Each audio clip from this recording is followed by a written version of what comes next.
그 예술가의 종말이라는 책을 제가 썼어요. 예, 뭐 여러분들 어떻게 느끼시나요? 예술가의 종말 하면은 조금 삭막하게 이렇게 생각하시는 분들도 있으실 텐데, 저도 이 책을 이제 쓸 당시, 그러니까 이 책이 저한테는 이 관련해서 네 번째 책이거든요. 네, 네 번째 책인데 지금은 저는 이게 하나도 이상하지가 않아요. 그냥 자연스럽게 받아들이고 있습니다, 이미. 제가 이 관련 첫 책을 썼던 거는 2018년이에요. 2018년이고 그 책을 쓰기 위해서 제가 준비를 시작한 건 2014년이거든요. 그 당시에는 저는 굉장히 충격을 받았었어요. 그러니까 제가 대학 때 전공이 작곡입니다. 작곡이고 클래식 음악을 전공한 사람이에요. 그러니까 연세대학교에서 작곡가를 다녔었는데 이상하죠, 여러분. 그죠? 연세대학교에서 작곡을 전공하고 예술을 했던 사람이 예술가의 시대가 끝났습니다라고 제가 말을 하고 있는 거예요. 이 저한테는 얼마나 충격적이겠습니까? 사실은 제 주변 사람들은, 특히나 예술을 전공한 사람들은 제가 이런 얘기를 하는 거를 너무너무 싫어해요. 받아들이지 못합니다. 제가 대학에서 이 관련 수업을 하고 있지만 그게 이제 교양 수업이거든요. 교양 수업인데 한 학기 한 250명 정도가 듣는 대형 수업이에요. 그 수업에서 예술을 전공하는 학생들이 제가 이런 얘기를 하면 그 수업의 얘기는 종말이라는 표현을 제가 쓰지 않아요. 종말이라는 표현을 쓰지 않고 그냥 예술 창작과 인공지능이라는 수업이에요. 근데 하다 보면, 수업과 관련한 얘기를 하다 보면 그 친구들이 저절로 느끼는 것 같아요. 불쾌하다. 아니, 이 사람 나 지금 예술대학 다니고 있는데 나한테 지금 무슨 말을 하는 거냐, 이 사람이. 내가 대학을 다니라는 거냐 말하는 거냐 이런 얘기를 하는 것 같아요. 그런 식으로 받아들이는 것 같아요. 그래서 250명을 대상으로 얘기를 하면 학기가 끝날 때쯤에는요, 한 150명이 저를 적대적으로 생각합니다. 저 자식 저거 나 길거리에서 만나면 내가 널 가만두지 않겠다. 이렇게 생각하는 친구들도 있는 것 같아요. 한 50명 정도는 정말 반감을 받고요. 그 친구들은 수업 평가에다가 아주 험한 말을 씁니다. 요즘은 이 강사도 교사도 다 평가를 받거든요. 학생들한테. 그래서 그것 때문에 스트레스 받으시는 교수님들 엄청 많으세요. 근데 저도 지난 학기 끝나고는 스트레스 좀 받았습니다. 이 사람을 교육청에 신고해야 된다. 뭐 별별 험한 말이 많이 있었어요. 근데 그 사람들이, 그 학생들이 그렇게 불쾌함을 느끼는 거하고 우리가 살아가는 현실이 지금 어떻게 변했는가 하고는 전혀 별개의 문제입니다. 그 학생들이 아무리 불쾌하게 느껴도 우리는 이미 변화된 시대로 들어온 거예요. 예. 이 예술가의 종말이라는 게 무슨 뜻인지 여러분 이제 오늘부터, 지금부터 저하고 한번 생각을 같이 해보겠습니다. 그래서 제가 이 책을 통해서 던지는 화두는 이렇게 크게 두 가지인 것 같아요. 인공지능이 그래서 인간을 넘어서느냐는 질문을 하고 있는 거예요. 그러니까 예술가가 종말했다는 거는 예술가가 종말해도 될 만큼 뭔가가 한쪽에서 부상했다는 거잖아요. 그죠? 성량이 종말했나요? 예. 라이터가 부상을 했죠. 인간 없이도 예술이 가능하냐는 얘기를 하고 있는 거예요.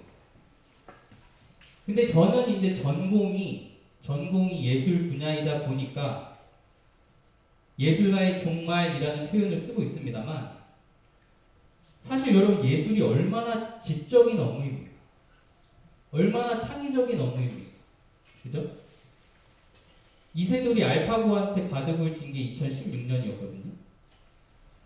그때 난리가 났죠. 그때 난리가 나고 각종 부처, 정부 부처에서 보고서 쓰느라고 난리가 났대요. 그때 보고서의 가장 큰 화두는 뭐였냐면은 앞으로 미래에 인공지능한테 대체되지 않을 직업이 뭔가를 찾느라고 온 부처가 다 혈안이 돼 있었어요. 그리고 그때 가장 대체될 확률이 적은 직업군으로 분류됐던 게 예술가입니다. 1위부터 10위까지 뽑으면 그 중에 한 5개의 군이 예술가와 관련된 직업이었어요. 지금 어떤가요? 지금 보면 여러분 챗GPT로 그 지브리 그림 그려보셨나요? 다 그려보고 오셨나요? 예. 예술가가 제일 사실은 위험한 직군에 속합니다. 그러니까 이 인공지능의 발전이라는 거는 2016년이면은 지금부터 한 7년 전, 8년 전이거든요. 그 분야의 전문가들이 쓴 보고서에서도 오류를 범할 만큼 굉장히 빨리 변하고 있는 분야입니다. 그래서 우리가 이 분야를 따라가기가 너무 어려워요. 근데 제가 지금 저기다 뭐라고 써놨냐면 인공지능은 인간을 넘어서는가? 라는 질문을 했잖아요. 제가 저 질문을 왜 했을까요? 넘어서지 않는데 제가 저 질문을 했을까요? 넘어설 가능성이 없는데 제가 저 질문을 했을까요? 과연? 저 질문을 제가 저기다 썼다는 거는 넘어서는 거는 명약관화하다는 겁니다. 네. 인공지능이 인간의 지능을 넘어서는 거는 그건 뭐 거의 기정사실이라는 얘기를 하고 싶은 거예요. 저는. 그리고 저는 예술 관련해서 있는 사람이다 보니까 저거를 얘기하는 주제, 소재로 예술을 사용하고 있을 뿐입니다. 예. 앞으로 여러분이 살게 될 시대는 예술뿐만이 아니라 여러분이 종사하고 있는 모든 전문 분야의 지적 업무에서 인공지능이 인간을 넘어서는 것을 목격하게 되실 거예요. 근데 그 목격을 언제 하게 될 거냐? 우리가 뭐 30년 후에 그렇게 될 건데 지금부터 그럼 겁주는 거냐? 그게 아니고요. 그게 아니고 여러분이 아직 체감이 안 되셨을 뿐이지 이미 거의 모든 전문 분야에서 역전 현상이 벌어지고 있는 겁니다. 또 제가 저 책 뒤에다 뭐라고 써놨냐면은 기계와 인간 사이에 지능의 역전이 벌어지고 있다고 제가 썼거든요. 기계와 인간 사이에 지능의 역전을 경험하게 된다. 우리는 지금 경험하고 있다. 그 썼어요. 네. 여러분 그 말을 얼마큼 실감하고 계실지 모르겠지만 이미 여러분은 그런 시대에 와 있는 겁니다. 네. 이미 그런 시대에 와 있는 거예요. 근데 그게 어떻게 가능했냐는 게 두 번째 질문입니다. 어떻게 그런 일이 가능했냐는 거예요. 어떻게 예술가 없이 예술을 하는 시대가 가능했을까라는 겁니다. 그 질문이 저 두 번째 질문입니다. 과학은 제가 과학이란 말을 혐오하게 됐습니다. 너무 짜증이 나요. 과학이라는 말 듣기만 해도 짜증이 나는데 인정하지 않을 수가 없습니다. 인정하지 않을 수가 없어요. 여러분 바꿔서 생각을 해보세요. 바꿔서. 그러니까 제가 여기서 여러분 오늘 예술이라는 단어를 많이 쓸 텐데요. 이 예술이라는 단어를 인문학이라는 단어하고 그냥 동의어로 생각하고 들으셔도 됩니다. 오늘은. 예. 제가 예술 분야에서 왔기 때문에 예술이라는 말을 쓰지만 사실은 인문학의 시대가 막을 내리고 있다는 거예요. 인문학의 시대가 막을 내리고 있다. 예.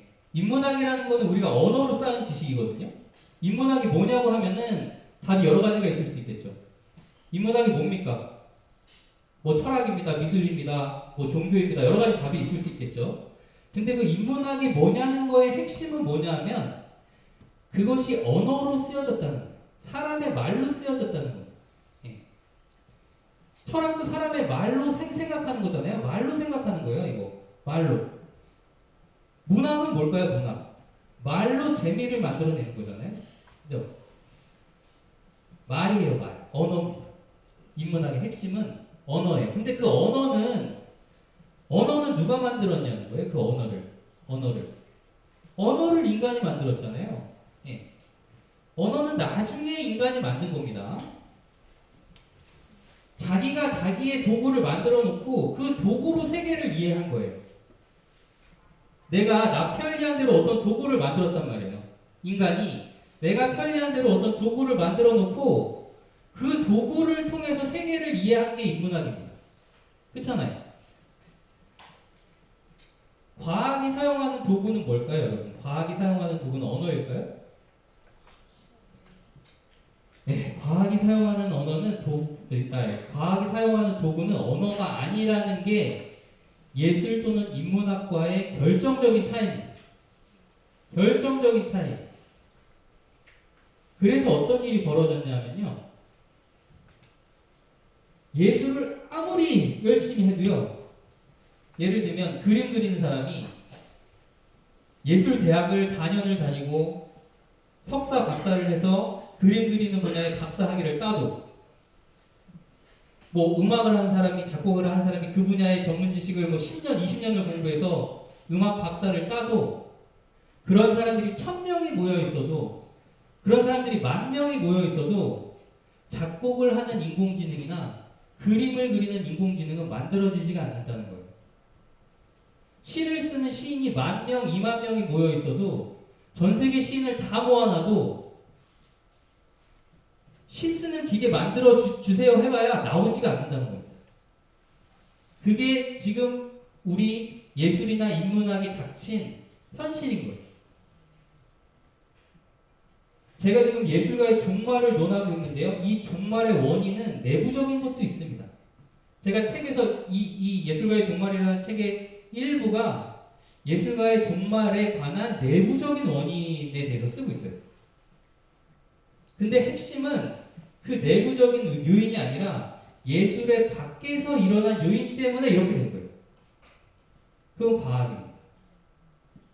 예술가들이 우리 예술을 나 좀 더 잘하고 싶으니까 그림도 더 잘하고 싶으니까 뭐 음악도 더 잘 만들고 싶으니까 그거 할 수 있는 인공지능을 만들어 달라고 과학계에 요청한 적이 없습니다.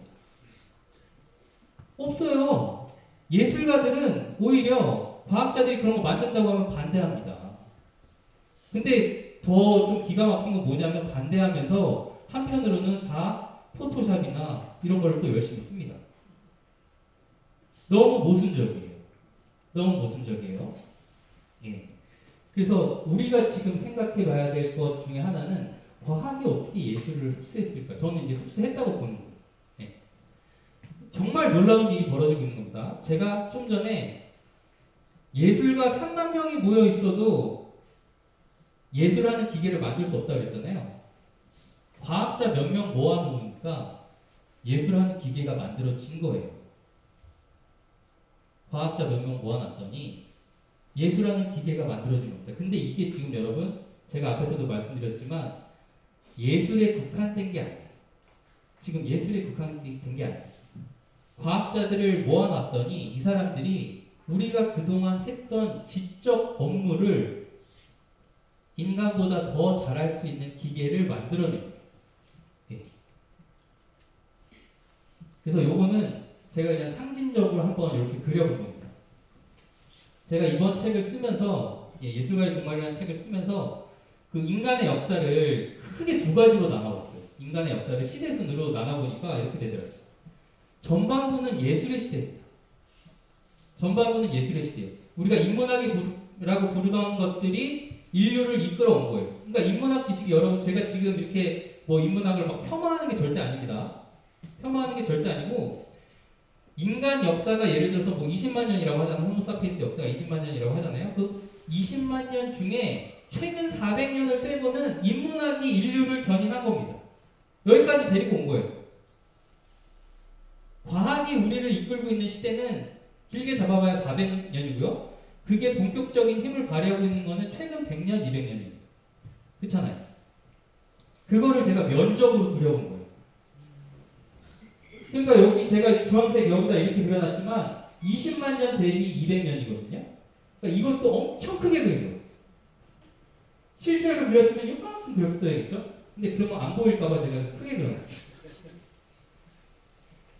인류의 역사에서 인문학적인 지식이 차지하는 비중이 이만큼 일어나요. 면적으로.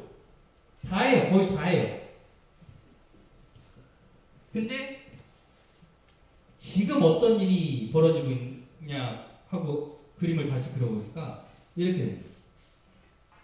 나중에 나온 아주 과학이라는 역사가 짧은 지식이 그 앞에 지식을 다 흡수하고 있어요.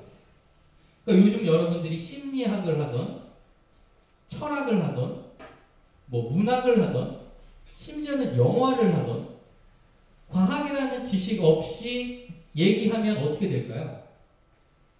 내가 과학적인 지식에 기반하지 않고 어떤 말을 한다. 설득력이 있을까요? 설득력이 거의 없습니다. 네, 거의 없어요. 그래서 제가 좀 예술을 전공한 사람 입장에서 지금 와서 지금 제가 이 인공지능에 관심 갖게 되면서 억지로 제가 과학을 뭘 알겠습니까? 제가 수학 빵점 받은 사람인데 이 수학을 제가 알 수가 없어요. 그 사람들 논문 보면은 다 수식밖에 안 나오거든요. 인공지능 관련 논문 보면은 다 수학이에요. 다 수학. 다 수학. 저 같은 사람이 그걸 이해할 수가 없어요. 그럼에도 불구하고 제가 그걸 보면서 그걸 꾸역꾸역 억지로 보면서 제가 이해할 수 있는 만큼 이해하면서 오히려 감사하게 됐습니다. 감사하게 됐어요. 예술대학에서는 가르쳐주지 않는 예술을 제가 밖에 나와서 볼 수 있게 된 거예요. 네. 제가 예술대학만 계속 있었으면 몰랐을 법한 부분이 훨씬 많은 거예요. 그러니까 여러분 요즘 융합하잖아요. 그리고 제가 예술전공자인데 인공지능 얘기하는 게 이상하잖아요. 내가 뭘 한다고 지금 뭐 인공지능을 얘기를 합니까? 이거 어불성설이거든요. 말이 안 되는 건데 요즘은 여러분 정말로 지식이 칸막이가 없어지는 세상입니다. 요즘 벌어지고 있는 일을 이해하기 위해서는요, 지식의 칸막이를 빨리 없애셔야 돼요. 그죠? 네. 내 전공이 뭐니까 난 요것만 알면 돼라고 생각하는 거는 정말 도움이 되지 않는 시대예요. 그래서 저는 오히려 인공지능에 관심을 가지면서부터 예술에 대해서 새롭게 이해한 측면이 좀 크다는 것을 말씀을 드리겠습니다. 자, 그래서 제가 예술에 대해서 이거 지금 막을 내리는 것 같다라고 말씀을 드렸지만 우리 예술의 공헌과 한계에 대해서 좀 분명하게 좀 얘기를 하고 넘어가야 될 것 같아요. 예술이 어떤 공헌을 했을까? 여러분 한번 좀 생각을 한번 해보겠습니다. 여기 예술 애호가들도 아마 많이 계실 텐데요. 예술은 도대체 어디에 쓸모가 있을까요? 예술이 현실적으로 좀 쓸모가 있을까요, 여러분?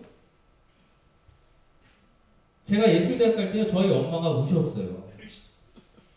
저희 엄마가 대성통곡을 하셨습니다. 며칠 몇 달을 엄마 나 나는 아무래도 나 음악이 너무 좋은데 예술대학을 가야겠어 그랬더니 우리 엄마가 땅을 치면서 우셨습니다. 그리고 저는 결국에는 엄마를 설득하는데 실패했고 저는 이제 아버지를 설득을 해가지고 아버지하고 엄마의 대리전이 펼쳐졌고요.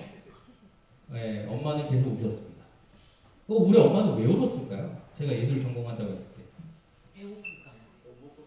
네, 그겁니다. 너 엄마 아들인데, 우리 집안에 아들로 태어나가지고 예술을 한 사람이 없어. 그래서 너가 어떻게 첫 번째 우리 집안에 딴따라가 되냐. 딴따라라고 했어요, 그때. 딴따라라고 하면서 지금 여기 계신 분이 뭐라고 그랬냐면 어떻게 먹고 사냐고 하셨잖아요. 그게 뭐냐면 쓸모가 없다는 얘기예요. 현실적으로 돈으로 바뀌지 않는다는 거예요. 그러니까 대부분의 사람들이 그렇게 생각을 합니다. 예술은 현실적으로 이거 어디에 어떻게 쓰면 좋은지 모르겠다고 생각을 하세요. 그래서 그냥 놀이라고 생각을 하시죠. 근데 정말 그럴까요? 예술은 어떤 쓸모가 있을까요? 그러니까 심리학자 중에 굉장히 유명한 심리학자가 있는데 스티븐 핑커라는 심리학자가 있습니다. 이 심리학자가 뭐라고 그랬냐면요. 음악을 갖다가요. 음악은 청각의 치즈케이크라고 했어요. 그게 무슨 말이냐면요. 별로 쓸모가 없다는 거예요. 이 심리학자인데 진화 심리학자인데 음악이라는 게 진화적으로 인류에 공헌한 바가 거의 없다는 거예요. 이건 그냥 패턴을 좋아하는 인간의 뇌가 그 패턴을 즐기기 위해서 만들어낸 어떤 부산물이지 이게 인류 생존에 무슨 공헌을 한 바가 별로 없다고 책에다가 써놨더라고요. 근데 제가 인공지능을 공부를 안 했으면은 아마 그런 책은 보지도 않았을 거예요. 근데 이거 괜히 관심 가졌다 그 책 보고서 제가 기분이 더럽게 나빴거든요. 진짜 물론 그때 제가 답을 갖고 있던 건 아니에요. 그렇지만 일단 기분이 나쁘잖아요. 나 음악 전공했는데 음악이 어떻게 인간의 생존에 진화에 실질적인 쓸모가 없다고 얘기를 할 수가 있을까? 그래서 제가 그 답을 몇 년을 찾아서 헤맸던 것 같아요. 그리고 지금은 제가 여러분들한테 답을 드릴 수가 있습니다. 인류의 생존에 지대한 공헌을 했습니다. 그게 뭐냐면 집단 최면입니다. 집단 최면. 여러분 우리 최근에 몇 년 사이에 여러분 주술 얘기 많이 들어보셨죠? 주술 많이 들어보셨죠? 그 주술입니다. 예술가의 역할이 뭐냐고 따져 들어가면요. 맨 처음 나오는 역할이 뭐냐면 주술사예요. 주술사. 여러분 그 유명한 책 뭐죠 그거? 곰브리치가 쓴 거 뭐죠 그거? 서양미술사인가? 거기 보면 첫 페이지에 그렇게 나와요. 제가 그 첫 그 책의 첫 페이지에 예술가가 주술사였다라는 문장을 읽고서 처음에 이해를 못했거든요. 그것도 기분이 나빴어요, 사실 솔직히 저는. 뭐 예술가가 왜 주술사야? 나는 저기 응? 예술사, 난 주술사로 생각해 본 적이 없는데라고 생각을 했는데 지금은 제가 여러분들한테 말씀드릴 수가 있습니다. 예술이 생존에서 진화적으로 어떤 이점을 우리한테 줬나? 그러면 여러분 이렇게 생각을 해보세요. 자, 뭐 10,000년 전, 20,000년 전으로 한번 돌아가 보겠습니다. 여러분들이 침팬지랑 싸워서 1대1로 이길 수 있을 가능성이 얼마나 될까요? 여러분들이 호랑이랑 싸워서 이길 수 있을 가능성이 얼마나 될까요? 네. 네, 없죠. 인간은 신체적으로 사실 굉장히 이 신체적인 능력이 다른 동물에 비해서 별로 그렇게 근력적인 면에서 탁월한 종이 아닌 것 같아요. 근데 지금 어떻게 됐죠, 우리가? 지금 호랑이를 무서워하나요? 우리가 침팬지를 무서워하나요? 누굴 무서워하나요, 인간? 아무도 무서워하지 않죠. 어떻게 그러면 무서워하지 않게 됐냐는 거예요. 어떻게? 인간은 집단으로 움직이는데요. 집단으로 움직이는데 그 집단을 구성하는 수의 차원이 다른 동물하고 비교가 잘 안 되죠. 네.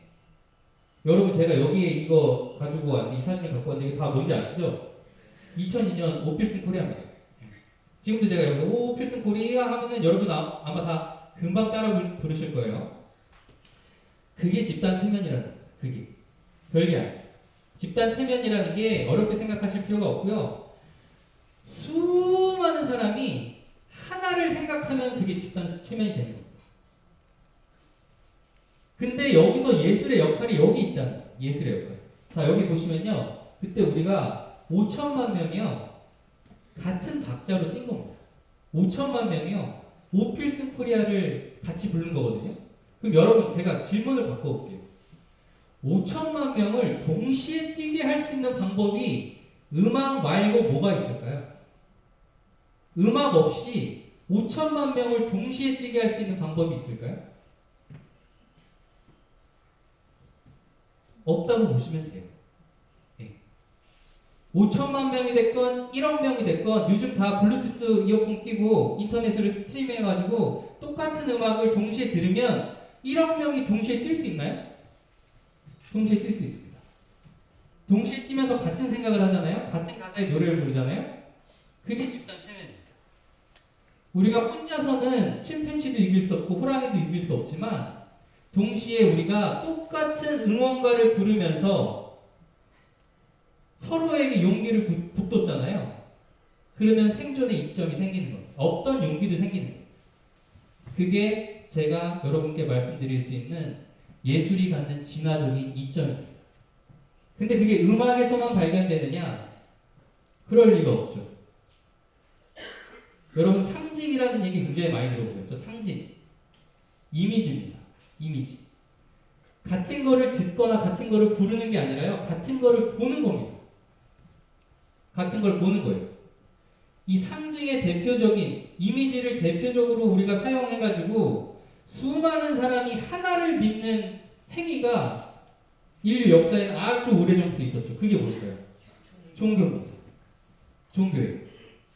제가 그래서 조금 과장해서 말씀드린다고 여러분 생각하실 수도 있겠지만 가감없이 저의 생각을 솔직하게 말씀드리자면은 저는 개인적으로 예술이 종교보다 큰 카테고리라고 생각을 합니다.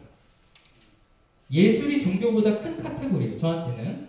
왜 그런지 말씀을 드려볼게요. 자, 예술에서 종교 음악 빼고 종교 미술 빼고 경전, 종교 문학 빼고 이런 거 빼보겠습니다. 뭐 많이 남나요? 별로 안 남았어요. 예술에서 종교 음악 빼도 많이 남는데. 별로 안 남을 것 같아요. 아, 별로 안 남을 것 같아요?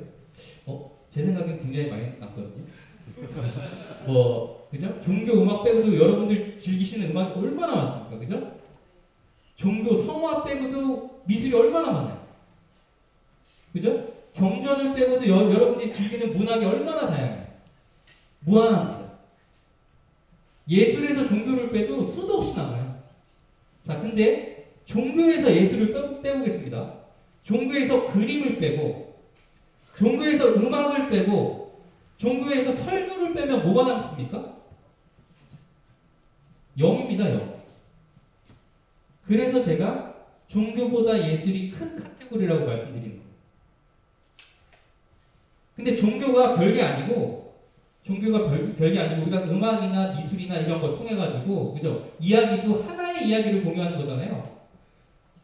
그죠? 종교적인 이미지라는 게 같은 이미지를 공유하는 거예요. 그래서 지금 예를 들면 기독교라는 종교는 같은 이미지 하나를 수천 년간 공유했더니 같은 신을 믿는 사람이 지구상에 20억 명이 넘었습니다.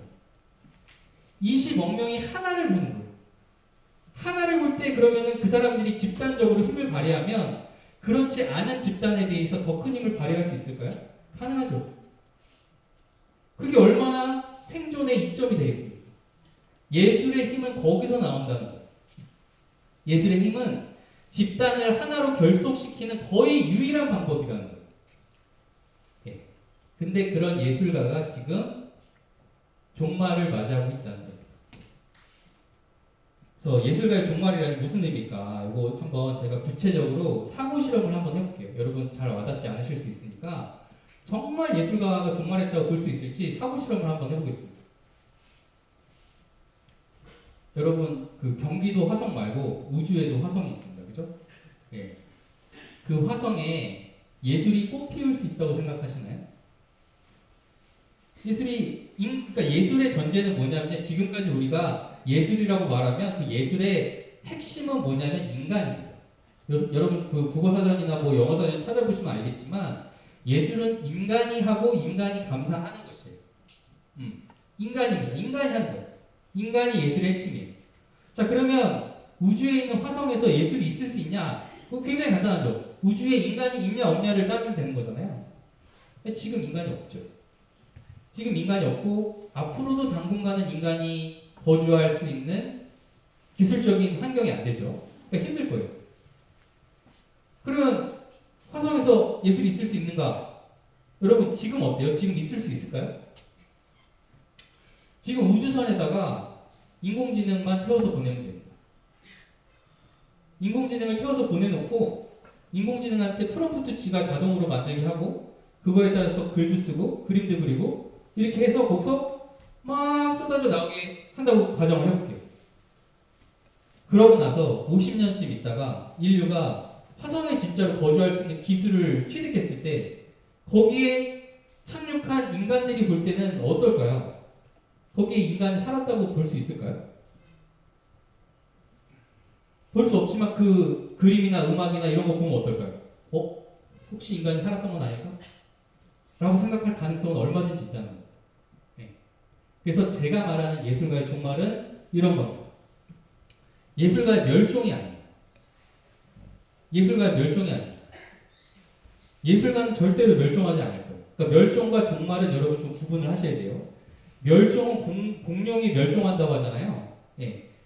공룡의 멸종은 뭡니까? 실제로 물리적으로 얘네들이 다 없어진 걸 말합니다. 그러니까 예술가가 종말이라는 것은 예술가의 멸종하고는 다른 겁니다. 예술가가 물리적으로 지구상에서 다 한 명도 없이 그냥 다 사라질 거냐? 그게 아니에요. 예술가는 여전히 존재할 겁니다. 예. 예술가는 앞으로도 영원히 있을 거예요. 근데 제가 말하는 예술가의 종말의 핵심은 뭐냐면요. 예술가는 존재하지만 그 사람들 없이도 예술은 가능하다는 거예요. 그런 시대가 됐다는 거예요. 그러니까 여러분 이걸 너무 어렵게 생각하실 필요가 없어요. 여러분들이 그림도 필요하고 음악도 필요하잖아요. 살다 보면. 예를 들면 여러분들 부모님을 위해서 부모님의 초상화를 그려서 선물해 드리고 싶다고 가정을 할게요. 그때 여러분은 불과 몇 년 전까지만 해도 여러분이 할 수 있는 선택이 한 가지밖에 없었어요. 그림 잘 그리는 사람한테 찾아가서 엄마 사진 주고 이것 좀 보고 우리 엄마 좀 그려줘. 이렇게 그거밖에 방법이 없었잖아요. 지금 어떻습니까? 지금 여러분한테 선택지가 하나 더 늘었잖아요. 그죠? 인공지능한테 꼭 갈 필요가 없어요. 사람한테 꼭 갈 필요가 없어요. 인공지능한테 엄마 사진을 보여주고 엄마 사진을 그림으로 바꿔줘. 이래도 되잖아요. 네, 그걸 얘기하는 겁니다. 그다음에 또 예술가의 종말과 예술의 종말도 전혀 다른 얘기예요. 여러분 예술의 종말이라는 얘기 들어보셨나요? 예술의 종말. 여기 또 저기 되게 저기 도서관에 다니시는 분들은 책 많이 읽으시는 분들인 줄 알았는데 책을 저랑 비슷하게 거의 안 읽으신 거 같네요. 저도 책 참 안 읽는데 뭐 안도감이 좀 듭니다. 나만 안 읽는 건 아니구나 이런 생각이 좀 드는데 예술의 종말이라는 책이 예술 현대 미술 이후에 굉장히 화제가 됐습니다. 여러분 현대 미술 이해하실 수 있으신가요? 현대 미술 좋아하시나요? 막 이상한 그림들 많잖아요. 그런 거 좋아하시나요? 우리가 예술이라고 생각했던 뭐가 있다는 거예요. 예술이라고 생각했던 뭐가 오래전부터 있었어요. 근데 최근에 들어서 1900년대 이후에 그 전에 예술과는 다른 이상한 것들을 막 예술가들이 막 하기 시작합니다. 네. 그러기 시작했어요. 그랬더니 어떤 학자가 우리가 알고 있던 예술은 끝났다 이러면서 예술의 종말을 얘기한 거예요. 우리가 알고 있던 아름다운 예술, 미적인 예술 이런 건 끝났고 이상한 것까지 개념적인 것까지 다 예술에 포함할 수밖에 없는 그런 아사리판이 돼서 예술은 죽었다. 이렇게 말한 게 예술의 종말입니다. 그건 뭐냐면 예술 자체가 끝났다는 거예요. 네. 예술가의 종말하고 예술의 종말은 전혀 다릅니다. 제가 말하는 거는 예술가는 죽었지만 예술은 유례 없이 부흥할 거라는 거예요. 예술은 유례 없이 부흥할 거라는 거예요. 여러분 저기 한번 보세요. 저기 뭐라고 써요? 제 얼굴 옆에 저의 잘생긴 얼굴 옆에 보시면 예술가에게는 종말이지만 예술은 유례 없이 부흥할 거다라고 제가 이렇게 써놨습니다. 그거 왜 그럴까요? 왜 그럴까요? 예술의 부흥을 도대체 뭘로 측정할 수 있을까요? 우리가 뭐 측정을 해야 되잖아요. 측정을 해야 되는데 예를 들면 이런 걸로 한번 측정을 해보겠습니다. 작품의 양이 늘어나냐. 작품의 양이 늘어나냐. 사람들이 작품에 대해서 만족하는 만족도가 올라가냐. 또는 작품을 만드는데 걸리는 비용이나 시간이 줄어들었느냐. 이런 걸 우리 측정을 해볼 수가 있잖아요. 제가 그래서 실제로 계산을 한번 해봤거든요. 저도 지금 책에다 써놓고 그걸 정확하게 기억을 못하고 있는데 제가 이렇게 계산을 했어요. 지난 5천년 동안 인구의 0.2%가 예술가였고 그 예술가들이 그러니까 미술가였고 그 미술가들이 1년에 500장씩 그림을 그렸다고 치자. 그렇게 계산을 해봤거든요. 그러고 나서 인공지능이 그 같은 숫자의 그림을 그리는데 몇 시간이 걸릴까를 계산을 해봤어요. 그랬더니 제 계산으로 제가 지금 기억이 안 나는데 뭐 9시간인가 그랬던 것 같아요. 인류가 5천년 동안 누적해 놓은 만큼의 양을 인공지능이 따라잡는데 9시간밖에 걸리지 않는 거예요. 이미 여러분 챗GPT나 뭐 소라나 이런 뭐 미드전이나 그림 그리는 인공지능 굉장히 많죠. 거기서 하루에도 지금 셀 수 없을 만큼 그림이 쏟아져 나오고 있거든요. 그림의 양으로서만 따진다면 이미 지금 이 순간에도요, 현재에도 인간이 그린 그림보다 기계가 그린 그림이 압도하고 있을지도 모른다는 얘기예요. 그런 측면에서 보자면 예술가에게는 힘 빠지는 시대가 되지만 예술 그 자체는 엄청나게 부흥을 맞이하는 시대가 될 거라는 얘기입니다. 제가 뭐라고 썼냐면은 우리 르네상스 시대를 예술의 부흥이 있었던 시기라고 많이들 얘기를 하잖아요. 16세기입니다. 17세기. 그때 예술의 부흥은 인간이 이끌었지만 만약에 예술의 르네상스가 다시 찾아온다면 그거는 기계가 이끌 가능성이 높다고 제가 썼어요. 자, 요것도 한번 생각을 해보겠습니다. 창의성의 정의가 바뀌고 있는 거예요. 여러분 창의성에 대해서 여러분 어떤 생각을 갖고 계신가요? 창의성이 도대체 뭐라고 생각하시나요? 창의성. 아마 여기 계신 대부분의 분들은 창의성은 마법 같은 거라고 생각하실 거예요. 영감을 받아야 된다, 재능을 타고나야 된다, 천재적인 뭐가 있어야 된다라고 생각하실 가능성이 높을 거예요. 근데 기계가 그러면 창의성이 있을까요? 인공지능한테도 창의성이 있을까요? 없습니다. 없어요? 혹시 그렇게 생각하시는 이유가 있으신가요? 인공지능이 현재 활동을 할 수 있는 건 인간이 걔한테 데이터를 기록해 줬기 때문에 걔가 그 많은 데이터들을 다 종합해서 활동을 하는 것이니까 자기 스스로 만들어낸 것이 아니라 인간에 의해서 주어진 데이터를 분석한 결과죠. 아, 너무 정확하게 말씀을 해주셔가지고 제가 이거 좀 책을 선물로 하고 너무 감사합니다. 감사합니다. 아, 진짜 제가 저기 까먹었는데 여기 출판사에서 책을 10권을 가져다 주셨어요. 그러니까 여러분 저한테 질문을 해주신다거나 아니면 이렇게 답변을 해주시면은 제가 선물로 이 책을 한 권씩 드리도록 하겠습니다. 아, 너무 감사합니다. 저는 이렇게 대화하는 거 좋아하니까 저기 제가 말하는 중이더라도 이렇게 말을 뚝뚝뚝 이렇게 얘기하셔도 됩니다. 네, 저는 그런 거 상관하지 않습니다. 그렇죠. 창의성 하면은 우리가 대부분 이렇게 이제 생각하십니다. 그리고 맞는 겁니다. 이게. 네, 맞는 거예요. 기계가 창의성을 가질 수 있습니까? 했을 때 이제 이렇게 답을 해주셨는데 그러면 제가 거꾸로 질문을 해볼게요. 인간은 어떻게 창의적인 활동을 하는가? 인간도 마찬가지죠. 네, 맞습니다. 조금 더 자세하게 말씀을 해주셔야 제가.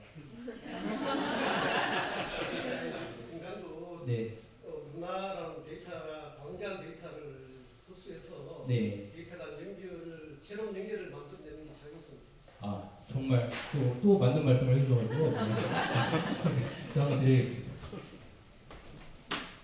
감사합니다. 네. 정말 다 맞는 말씀을 해주셨고요. 여러분 그 예술가의 작업이 정말 신비롭게 보이시나요? 이 사람들이 영감을 받는다 무슨 기인처럼 행동하고 이러니까 신비하게 보이시나요? 예, 별로 신비할 것이 하나도 없는 세상입니다. 창의성이라는 게 무에서 유를 창조하는 건 아니잖아요. 맞습니다. 예술대 학생들보다 훨씬 정확하게 알고 계세요. 얘네들은 자기네들이 무에서 유를 창조한 줄 알아요. 그래가지고 큰일 났습니다. 지금. 네, 큰일 났어요. 근데 창의성은 여러분 절대로 무에서 유를 만들어내는 게 아니고요. 그 다음에 조금 더 과장해서 얘기를 드리자면 인간은 무에서 유를 만들 수가 없죠. 네, 인간이라는 존재는 그죠? 우리가 할 수 있는 유일한 거는 자연에 이미 다 있고요. 그 자연을 우리가 어떻게 관찰하고 응용하는 거지 그거에서 벗어나기는 힘든 것 같아요. 그러니까 지금 제가 아까 인공지능 얘기도 조금 하다 말았는데 인공지능도 마찬가지입니다. 제가 이 얘기도 조금 드리고 가면 좋을 것 같은데 인공지능이 하늘에서 뚝 떨어진 게 절대로 아니에요. 그죠? 인공지능도 저는 뭐라고 말씀드리냐면은 자연지능의 연장이라고 말씀을 드립니다. 자연의 지능이 있는 거예요. 우리 지능이 있잖아요. 이 지능을 누가 만들었습니까? 여러분의 지능을 뭐 엄마가 만들었습니까? 뭐 아버지가 만들었습니까? 네? 인간이 딱 어느 날 그 인간이라는 종이 갑자기 태어나서 나 지능이 필요하니까 내가 지능을 설계해야 되겠어. 그래서 인간이 막 설계한 건가요? 그런 게 아니잖아요. 인간의 지능이라는 거는 자연에서 진화한 거잖아요. 자연이 만든 거잖아요. 이 지능. 예. 근데 우리가 오늘날 그 자연 지능을 모방해서 인공지능이라는 거로 연장시킨 겁니다. 그러니까 인공지능은 자연 지능의 연장이기 때문에 우리가 할 수 있는 거를 걔가 하는 게 전혀 이상한 게 아니에요. 그렇잖아요. 자연 지능을 갖고 있는 우리가 뭘 하고 있잖아요. 지금 지능을 사용해서 창의성을 사용해서 뭘 하고 있잖아요. 근데 인공지능이 그것의 연장이라면 왜 연장인지 제가 나중에 다시 자세하게 말씀드리겠지만 그거의 연장이라면 이상할 게 없잖아요. 그죠? 해야 되잖아요. 우리가 하는 거 걔도 해야 되잖아요. 전기 생각하시면 여러분 굉장히 간단해요. 인간이 여러분 지금 다 전기잖아요. 여러분 스마트폰 여기 불 슬라이드 다 전기 없이 아무것도 안 되잖아요. 마이크 다 전기잖아요. 인간이 전기를 발명했나요? 전기를 응용했죠. 전기는 자연에 있었잖아요. 그죠? 전기는 자연에 있지 인간이 전기 자체를 만든 적은 없잖아요. 근데 그걸 가지고 우리가 뭘 대체했냐면은 근력을 대체한 겁니다. 전기라는 건 에너지잖아요. 힘이잖아요. 이 힘을 발명한 게 아니라 힘을 우리가 발견하고 자연에 이런 힘이 있구나라는 걸 발견하고 얘가 어떻게 작동하는지 그 원리를 찾아서 그 원리를 인간에게 유용한 방식으로 이용한 게 그게 전기, 지금 우리가 쓰는 전기잖아요. 그죠? 지능도 똑같다는 거예요. 지능은 자연에 있는 겁니다. 지능은 인간한테만 있는 것도 아니고 동물한테도 있는 거고 식물한테도 있는 거예요. 지능은 자연에 있는 거예요. 근데 우리는 그 그 지능의 작동 방법을 이제 알게 된 거예요. 과학을 통해서. 그러고 그거를 응용해서 인공지능을 만든 겁니다. 예. 그렇게 됩니다. 그러니까 창의성도 정의가 바뀌게 되는 겁니다. 창의성도. 창의성은 있는 거에서 있는 거를 만드는 거라는 건 다 말씀드렸잖아요. 예. 있는 거에서 있는 걸 만드는 거예요. 그러니까 여러분들이 예술가한테 무슨 작업을 한번 의뢰를 한번 해보세요. 자, 예를 들면 건축가한테 나 저기 이번에 집 새로 질 건데 집 이거 설계 좀 해주세요. 이렇게 하잖아요. 그 사람이 그러면은 그런 의뢰를 받았을 때 맨 처음 하는 행동이 뭘까요? 네. 그 사람 머릿속에는 아무것도 없어요. 그 사람 머릿속에는 아무것도 없어요. 자료는 다 어디 있습니까? 인터넷에 있어요. 인터넷에. 우리 집 좀 설계해 주세요 라고 하면 그 사람 맨 처음에 하는 게 검색하는 거예요. 남이 뭐 디자인해? 다른 디자이너가 뭐 어떻게 디자인해? 일주일 동안 그것만 검색하는 겁니다. 그래가지고 그거 좋은 거를 다 이렇게 스케치하거나 메모하거나 스크랩하거나 해두는 거예요. 여기서 요만큼, 저기서 저만큼, 여기서 요만큼 있었잖아요. 다 있었죠? 창작을 한다는 건 뭐냐면 그 있는 거에서 내가 필요한 거를 여기서 요만큼, 여기서 요만큼 가지고 오는 거예요. 아니 베토벤이라고 뭐 그 사람이 안 그랬을 것 같으신가요? 베토벤의 중요한 주제 중에는 모차르트로부터 온 것들이 굉장히 많습니다. 하이든으로부터 온 것도 많습니다. 아니 그럼 뭐 하이든은 안 그랬을까요? 아니 뭐 모차르트는 안 그랬을까요? 아니 그럼 뭐 다빈치는 안 그랬을까요? 안 그랬을 리가 만무하다는 겁니다. 오히려 자기가 그렇게 안 하고 내 머릿속에서 뭔가 아무것도 없는 상태에서 뭔가 새로운 것이 나올 수 있다라고 생각하면 그 사람은 그냥 그걸로 끝인 거예요. 제가 예술대학생들한테 가장 강조하는 얘기는 뭐냐면요.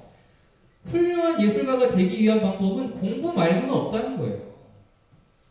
정말 훌륭한 창의성을 갖고 싶으면 재료를 많이 수집하는 거 말고 없다는 거예요. 공부하는 거 말고 길이 없는 거예요. 근데 창의성의 정의가 바뀌고 있다는 건 무슨 뜻일까요? 그렇게 하는데 시간이 너무 오래 걸리는 거예요.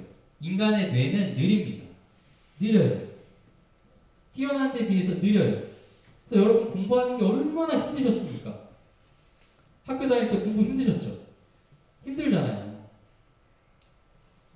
느려요. 그래서 내가 예를 들면은 10개, 20개 알고 있을 때보다 100개, 1000개 알고 있을 때 좋은 작품을 할 가능성이 많잖아요. 1000개 아는 데까지 시간이 너무 오래 걸리거든요. 기계한테 맡기면 어떻게 될까요? 기계한테 1000개, 10,000개, 20,000개, 뭐 100만 개 상관이 있을까요?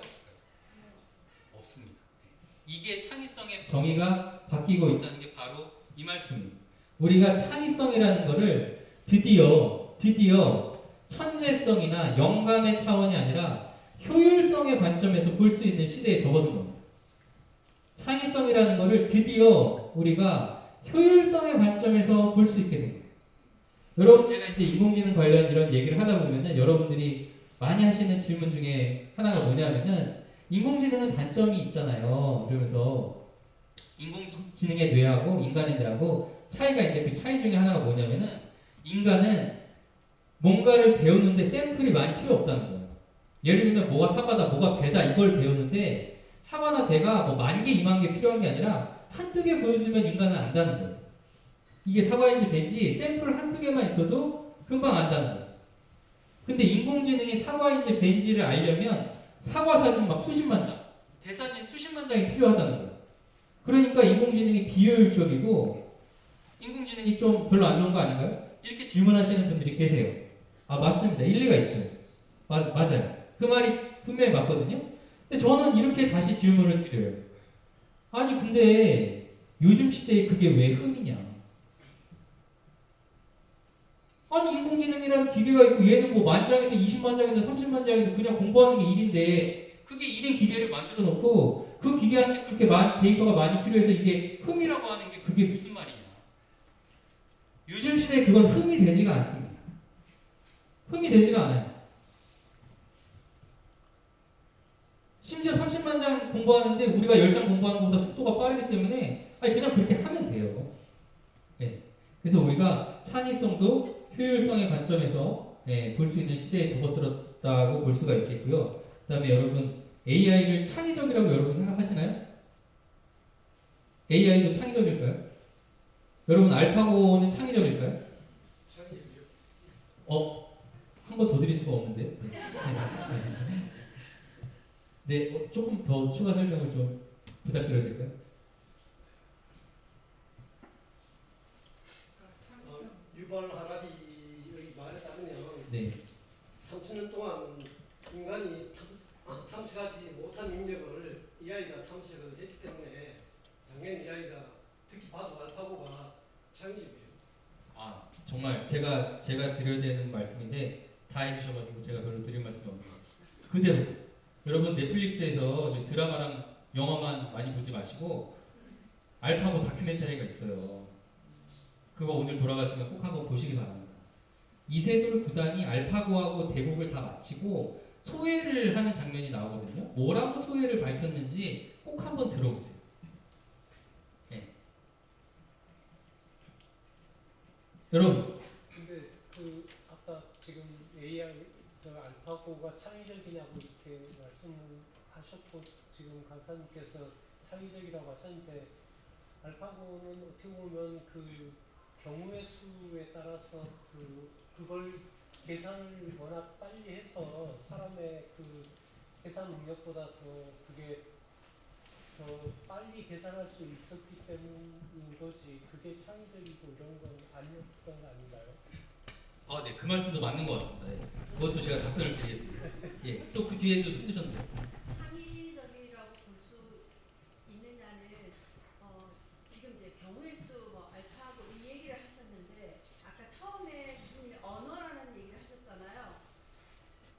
네. 네, 언어라는 얘기를 하셨는데 최근에 제가 그 달에 대한 여러 가지를 물어보다가 뜬금없이 낯달이 뜨면 좋겠다라고 표현을 했더니 AI가 뭐라고 그랬냐면 달달한 하루가 되겠네요 이러더라고요. 네. 그래서 달달한 무슨 뜻이야 그랬더니 달의 달하고 달콤하다는 달을 자기가 말장난을 해봤어요 이렇게 표현을 하더라고요. 그래서 말장난이라는 것은 그것을 할 수 있다는 것이 창의적이지 않을까요? 그렇죠. 예. 그러니까 한 분은 현상적으로 그 현상을 보시고 그것도 창의적인 게 아닌가요? 라고 답을 해주신 거고 이제 앞에 계신 선생님께서는 그것의 원리가 확률의 관점에서 그렇지 했다라고. 네, 확률의 관점, 계산의 관점에서 그 계산 활동인데 그게 무슨 창의성이냐 이렇게 말씀을 하신 것 같아요. 그러니까 제가 창의성에 다시 앞 슬라이드로 좀 돌아갈 필요가 있겠어요. 창의성의 정의가 바뀌고 있다. 제가 효율성 말씀드렸잖아요. 네, 확률도 우리가 창의성에 도달하는 한 가지 방법이 된 겁니다. 네. 인간의 창의성이 어떻게 작동하는지 우리 다 아직 100% 정확하게 모르잖아요. 인간의 문제가 뭐냐면요. 자기가 하는 활동을 자기가 설명을 못합니다. 이게 인간의 한계예요. 피카소 그림 잘 그리잖아요. 피카소한테 가가지고 당신이 이렇게 그림을 잘 그릴 수 있는 방법을 설명해 주세요라고 하면은 피카소가 설명을 못해요. 거꾸로 질문하겠습니다. 네. 그런 설명이 필요할까요?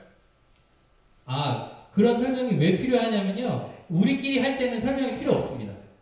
그런데 우리가 예를 들면 피카소처럼 그림을 잘 그리는 기계를 만들고 싶을 때는 필요하죠. 아니 거기다가 네. 그런 수학들을 가르치기 위해서도 그 질문이 필요하죠. 맞습니다. 그러면 인간이 제가 다녀본 강연장 중에서 오늘 여기가 제일 좋은데요. 인간이 기억이라는 걸 갖고 있잖아요. 네. 인간이 잃어버리는 기억을 갖고 있잖아요. 네. 잃어버릴 수 있는 기억을. 네. 어떤 기억을 잃어버리잖아요. 그렇지만은 저 AI 같은 경우는 잃어버리는 게 아니잖아요. 잊어버리는 게 아니잖아요. 그렇죠? 네. 그런 분명히 인간과 그 인공지능의 차이가 있는데 굳이 AI가 인간보다 탁월하다 뭐라고 할 수 있는 표현이 좀 이상하다는 얘기죠. 그쵸. 이제 굉장히 많은 분이 사실은 거부감을 갖는 그 부분인 것 같아요. 그러니까 인간하고 기계는 서로 똑같지가 않은데 그거를 뭐 이렇게 직접적으로 이렇게 비교를 할 필요가 있느냐 이런 이제 말씀을 많이 하세요. 근데 이제 우리가 구태여 비교를 하는 이유는 뭐냐면요. 다릅니다. 인공지능하고 인간지능은 똑같지는 않아요. 근데 우리가 같은 업무를 시킨다는 게 문제인 것 같아요.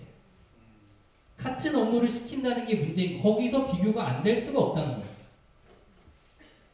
다른 지능이기 때문에 서로 정확하게 다른 일을 시키면 비교가 될 수가 없어요. 근데 여러분들도 집에 저기 큰아들 작은아들 있잖아요. 큰아들한테 시켰던 일을 작은아들한테 절대로 시키지 않으면 이 둘은 비교할 수가 없습니다. 근데 큰아들한테 시켰던 일을 큰아들 없을 때 작은아들한테도 한번 시켜보는 거거든요. 그러면 내가 부모지만 그 둘이 비교가 되는 거예요.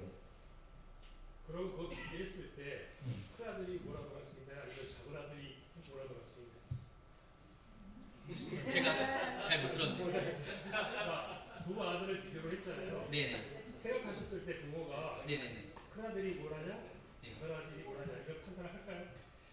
제가 부모라면은 저는 이제 그런 몰상식한 일은 하지 않을 텐데, 아니 어떻게 부모가 자식을 비교를 합니까? 그러니까 인간은 그게 가능하지만 그래서는 안 되지만 예를 들면 경영자는 비교할 수 있다는 거죠.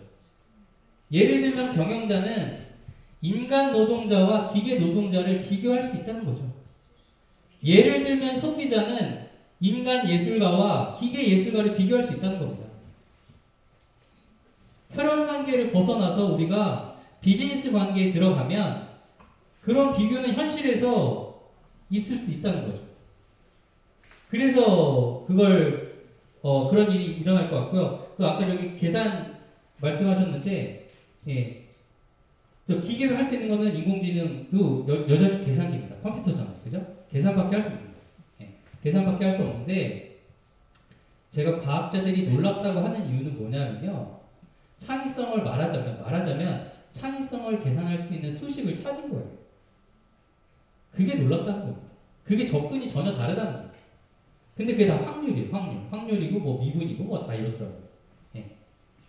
제가 이럴 줄 알았으면 고등학교 때 수학을 조금만 더 관심을 가졌더라면 제가 지금 이 얘기를 더 멋지게 해드릴 수도 있었을 거예요. 근데 저한테 수학이 와닿지 않았던 이유는 뭐냐면은 그 수식들이 뭘 의미하는지 모르겠는 거예요. 그러니까 그게 나한테 의미 있게 와닿지가 않으니까 공부하지 않았다는 핑계를 이제 와서 대보지만, 네, 아무튼 그렇습니다. 네, 그래서 우리가 창의성도 확률적으로 계산할 수 있는 수식이 만들어지고 있다. 그리고 그 수식에 의해서 출력되는 결과물을 보면 도대체 이것을 창의적이지 않다고 말하기는 너무 어려운 난처한 상황에 우리가 왔다는 겁니다. 예. 그래서 알파고뿐만이 아닙니다. 알파고뿐만이 아니고요. 사실 지금 제가 여기 알파고 슬라이드를 갖고 왔지만 이런 일이요. 여러분이 종사하고 계신 모든 전문 분야에서 지금 일어나고 있다고 생각하시면 돼요. 예. 예를 들면 생명공학 분야에서는요. 새로운 단백질 구조를 찾는 게 굉장히 중요하다고 합니다. 예. 새로운 단백질 구조를 찾는 게 굉장히 중요한데 이 단백질 구조를 찾는다는 것이 쉬운 일이 아니래요. 예. 박사급 연구원들이 밤을 새서 해도 잘 찾아지지 않는다고 합니다. 근데 이 알파고를 만든 팀이요. 똑같이 다른 인공지능을 만들었어요. 그 인공지능은 뭐 하는 거냐면요. 단백질 구조 찾는 일을 하는 인공지능입니다. 예. 얘가 단백질 구조를 찾았는데 얘가 찾는 결과물들이 박사급 연구원들이 찾는 결과물보다 좋더라는 거예요. 근데 이런 일들이 천문학에서도 일어나고 물리학에서도 일어나고 의료에서도 일어나고 법률에서도 일어나고 다 일어나고 있는 겁니다.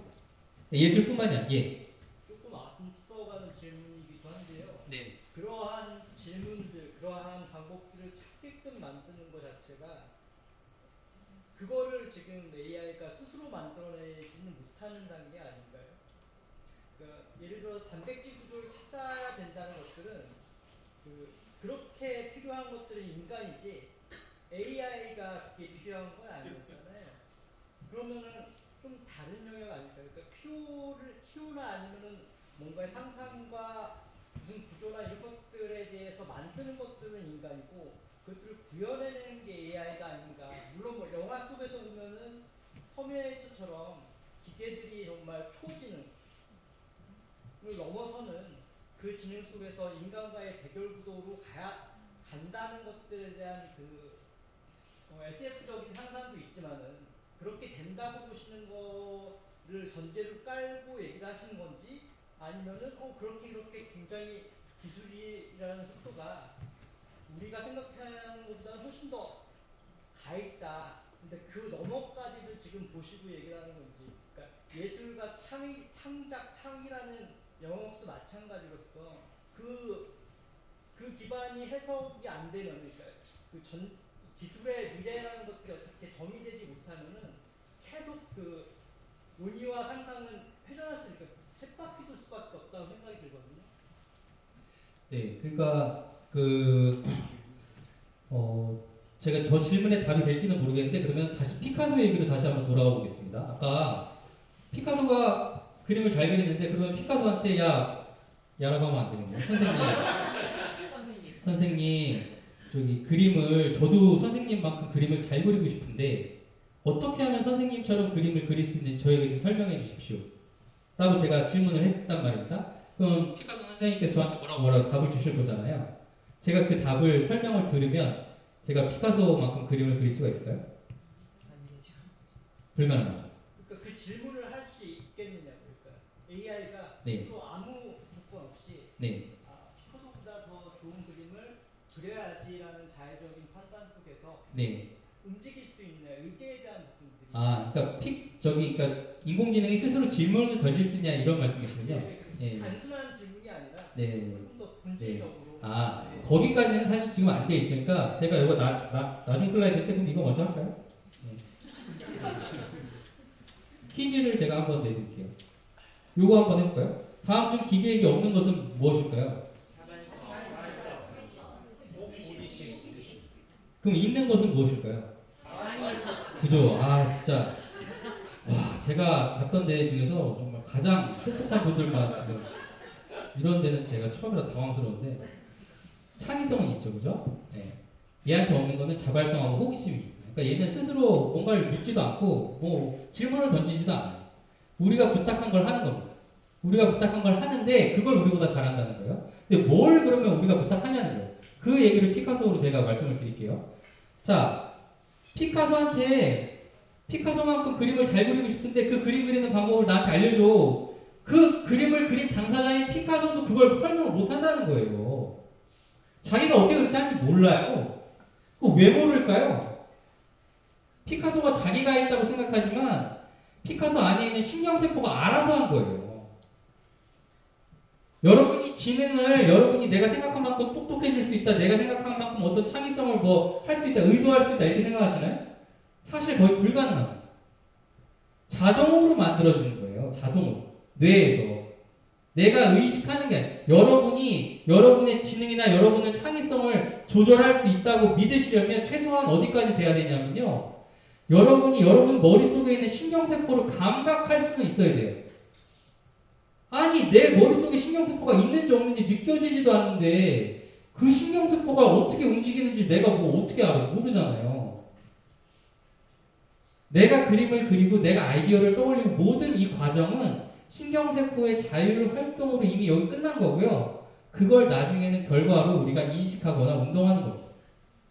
그죠? 우리도 사실 자발성이 있냐 그러면 여러분 뭐 자유의지 이런 얘기 많이 들어보셨죠? 그 있냐 없냐 인간이 그런 논쟁도 많이 있잖아요. 의심해봐야 되는 우리 시대를 살고 있는 거예요. 예, 그렇습니다. 근데 그게 아니고 그러면은 기계는 요즘 여러분 피카소처럼 그림 그리잖아요. 기계한테 야 피카소처럼 그림 그려줘 하면 걔 그려주죠. 지브리처럼 그림 그려줘 하면 그려주잖아요. 미야자키 하야오한테 가가지고 당신 그림 어떻게 그리는지 설명해주세요 하면은 설명이 될까요? 아예 죽었다 깨나도 안 됩니다. 그러면 지금 시대에 바뀐 건 뭐냐면요. 전문가에 의지하지 않고 그냥 인공지능한테 맡겼다는 게 바뀐 거예요. 우리가 지금 딥러닝이라고 말하잖아요. 이 딥러닝의 시대 이전에 전문가의 시스템 시대가 있었습니다. 그러니까 인공지능도 여러 발전 단계가 있었는데 딥러닝에 오기 전에 우리가 거쳤던 단계가 전문가 시스템의 단계였어요. 전문가 시스템. 이건 뭐냐면요. 그 해당 분야의 전문가, 이를테면 피카소, 이를테면 미야자키 하야오가 야, 그림을 잘 그리려면 이렇게 그려야 되라는 규칙을 자기가 쫙 정리를 한 거예요. 이렇게 그리면 그림 잘 그려지지. 라는 규칙을 자기가 정리를 합니다. 그 다음에 자기가 정리한 규칙을 기계한테 알려줘요.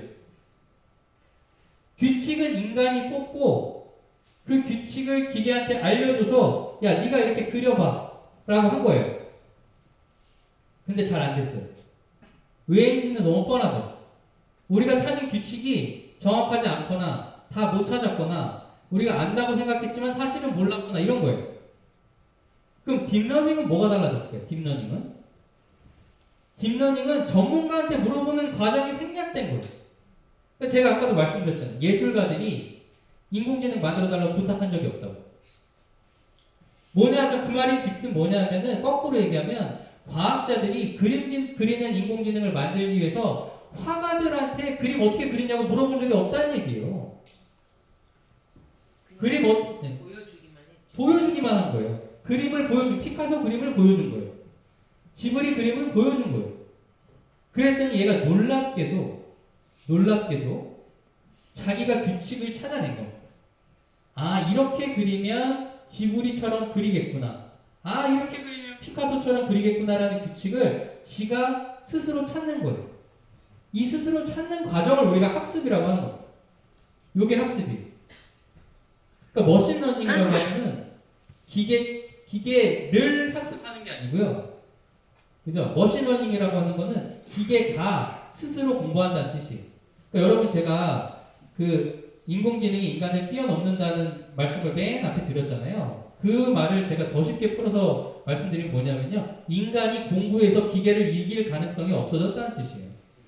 인간이 공부해가지고 기계를 이길 가능성은 이제 없는 거예요. 그런데 전문가 영역이 없이 스킵을 했다고 하지만 네. 기계는 이제 자기가 전문가라고 가정을 하기 때문에 뭐 없는 부분은 지가 만들어내잖아요. 디지털 환각을 일으키잖아요. 네. 그건 인간이 잡아줘야 되잖아요. 그렇죠. 이제 그거를 잡아줘야 되는 분야가 있죠. 과학이죠. 과학에서 틀린다고 하면 안 되죠. 그죠? 과학에서는 틀린다고 하면 안 되잖아요. 사실만 말해야 되잖아요. 아니 내가 상대성 이론 물어봤는데 뭐 이상한 말을 하면 안 되잖아요. 근데 예를 들면 예술은 어떨까요? 예술에 정답이 있을까요? 예술에서는 인공지능의 환각이 전혀 문제가 되지 않습니다. 오히려 환각을 활용합니다. 그죠? 아, 예술을 내가 인공지능 가지고 예술하려고 했는데 정답만 내면 어떻게 해요? 그러면 난 피카소의 아류밖에 안 되는 거잖아요. 피카소처럼 그려져 있는데 피카소 그림이 나왔어. 그러면 나는 피카소의 아류밖에 안 되잖아요. 그죠? 예술에서는 변형이 필요하다는 겁니다. 그래서 그 환각도 예술에서는 환영받을 수 있다는 거예요. 그리고 여러분 실제로 인공지능 그 설정하는 그 탭 같은 거를 조금 자세하게 열어보시면 대부분의 인공지능에 크리에이티브라는 탭이 있어요. 그 탭에 이렇게 강도를 조절할 수가 있어요. 강도를 많이 올리면 얘가 헛소리를 더 심하게 하겠죠. 강도를 완전히 내리면은 사실만 얘기하겠죠. 여러분들이 원하는 만큼으로 조절하실 수가 있는 거예요. 네. 그래서 하는 겁니다. 그래서 제가 아까 어디까지 그래서 여기까지 했는데 조금 한번 요거 그냥 쉬어가는 걸로 요거 한번 해볼까요? 인간의 감정이 담기지 않은 예술도 예술로 인정받을 수 있을까요? 여러분 여기 두 장의 그림이 있는데 이 중에서 어떤 게 더 마음에 드시나요? 또는 마음에 들지 않으시나요? 마음에 들지 않으신가요?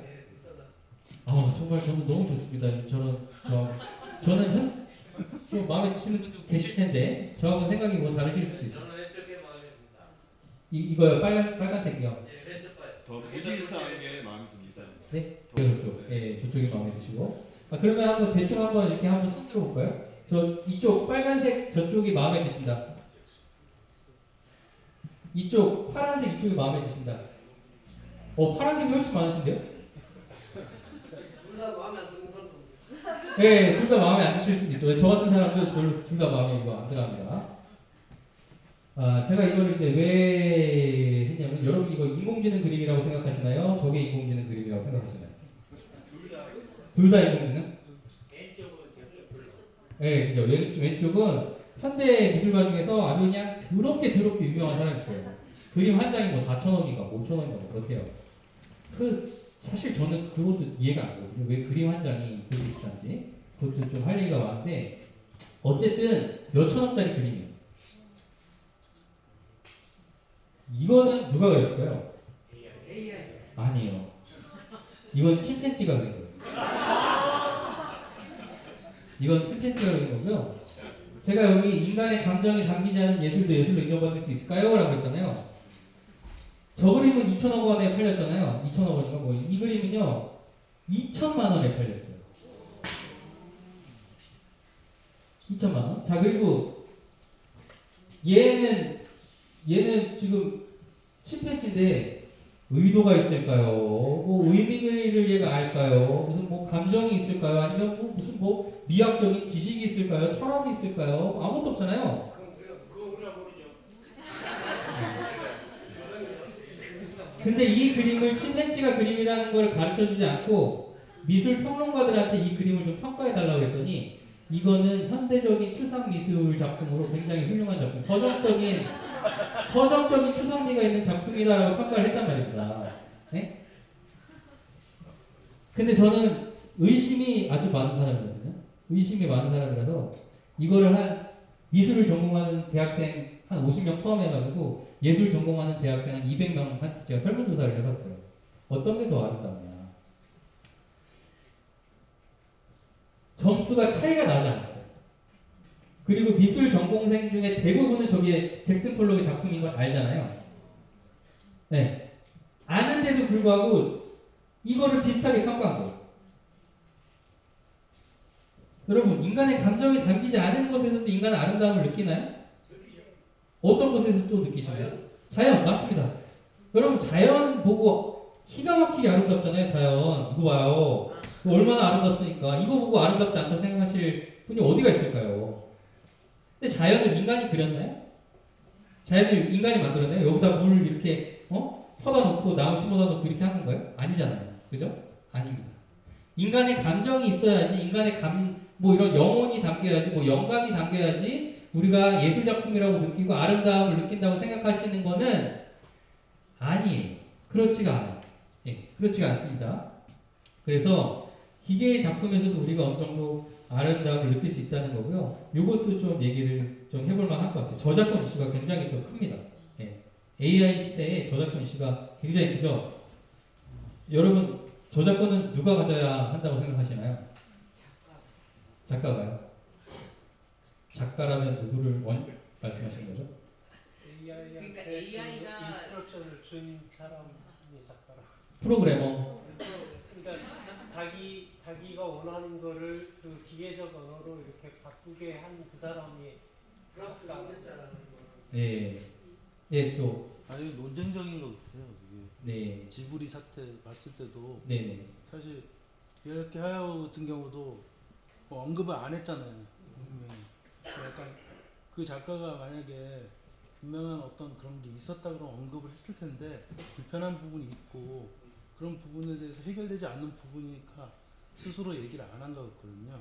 그러니까 그런 부분에서 만약에 그런 식으로 뭐 내가 적당한 프롬프트를 넣어가지고 뭔가 형성을 해가지고 그게 내게 된다 그러면 그만큼 이게 어떻게 보면 더 오히려 그 좁아지는 그 어떤 창의성이나 뭐 전반적인 게 좁아지는 거가 될 수도 있고 법적인 걸로 문제가 누구도 그런 걸로 안 하려 할 거 아닙니까? 그렇죠. 그런 문제가 있는 논쟁적인 부분이라고 생각합니다. 진짜 이거는 이제 앞으로 큰 문제가 될 것 같아요. 네. 그래서 저작권을 누가 갖느냐. 저작권을 지금까지는 이제 예술가들이 가졌거든요. 예술가들이 가졌고 예술가들이 대타적으로 저작권을 갖게 된 게 한 300년 정도 된다고 합니다. 그러니까 1700년대 초반에 영국에서 저작권 개념이 처음 나왔고, 네. 그때 이후로 우리가 이제 예술가들의 저작권을 인정해주기 시작했는데 그게 왜 처음 나왔나 그 배경도 되게 좀 재미가 있습니다. 그러니까 제주는 곰이 넘고 돈은 왕소방이 벌었다 뭐 이런 말씀 많이 들었죠. 저작권이 나오게 된 배경이 그겁니다. 제주는 예술가가 부리고 돈은 출판 사업자가 번 거예요. 그게 문제가 됐던 겁니다. 예. 그게 영국에서 문제가 돼서 작가들이 이제 그걸 문제 삼으니까 예. 그러면 곰의 재주 넘는 것에도 가치를 인정해야겠구나 라고 합의가 되어서 영국 왕이 저작권 법을 제정을 했다고 합니다. 그렇게 시작된 거예요.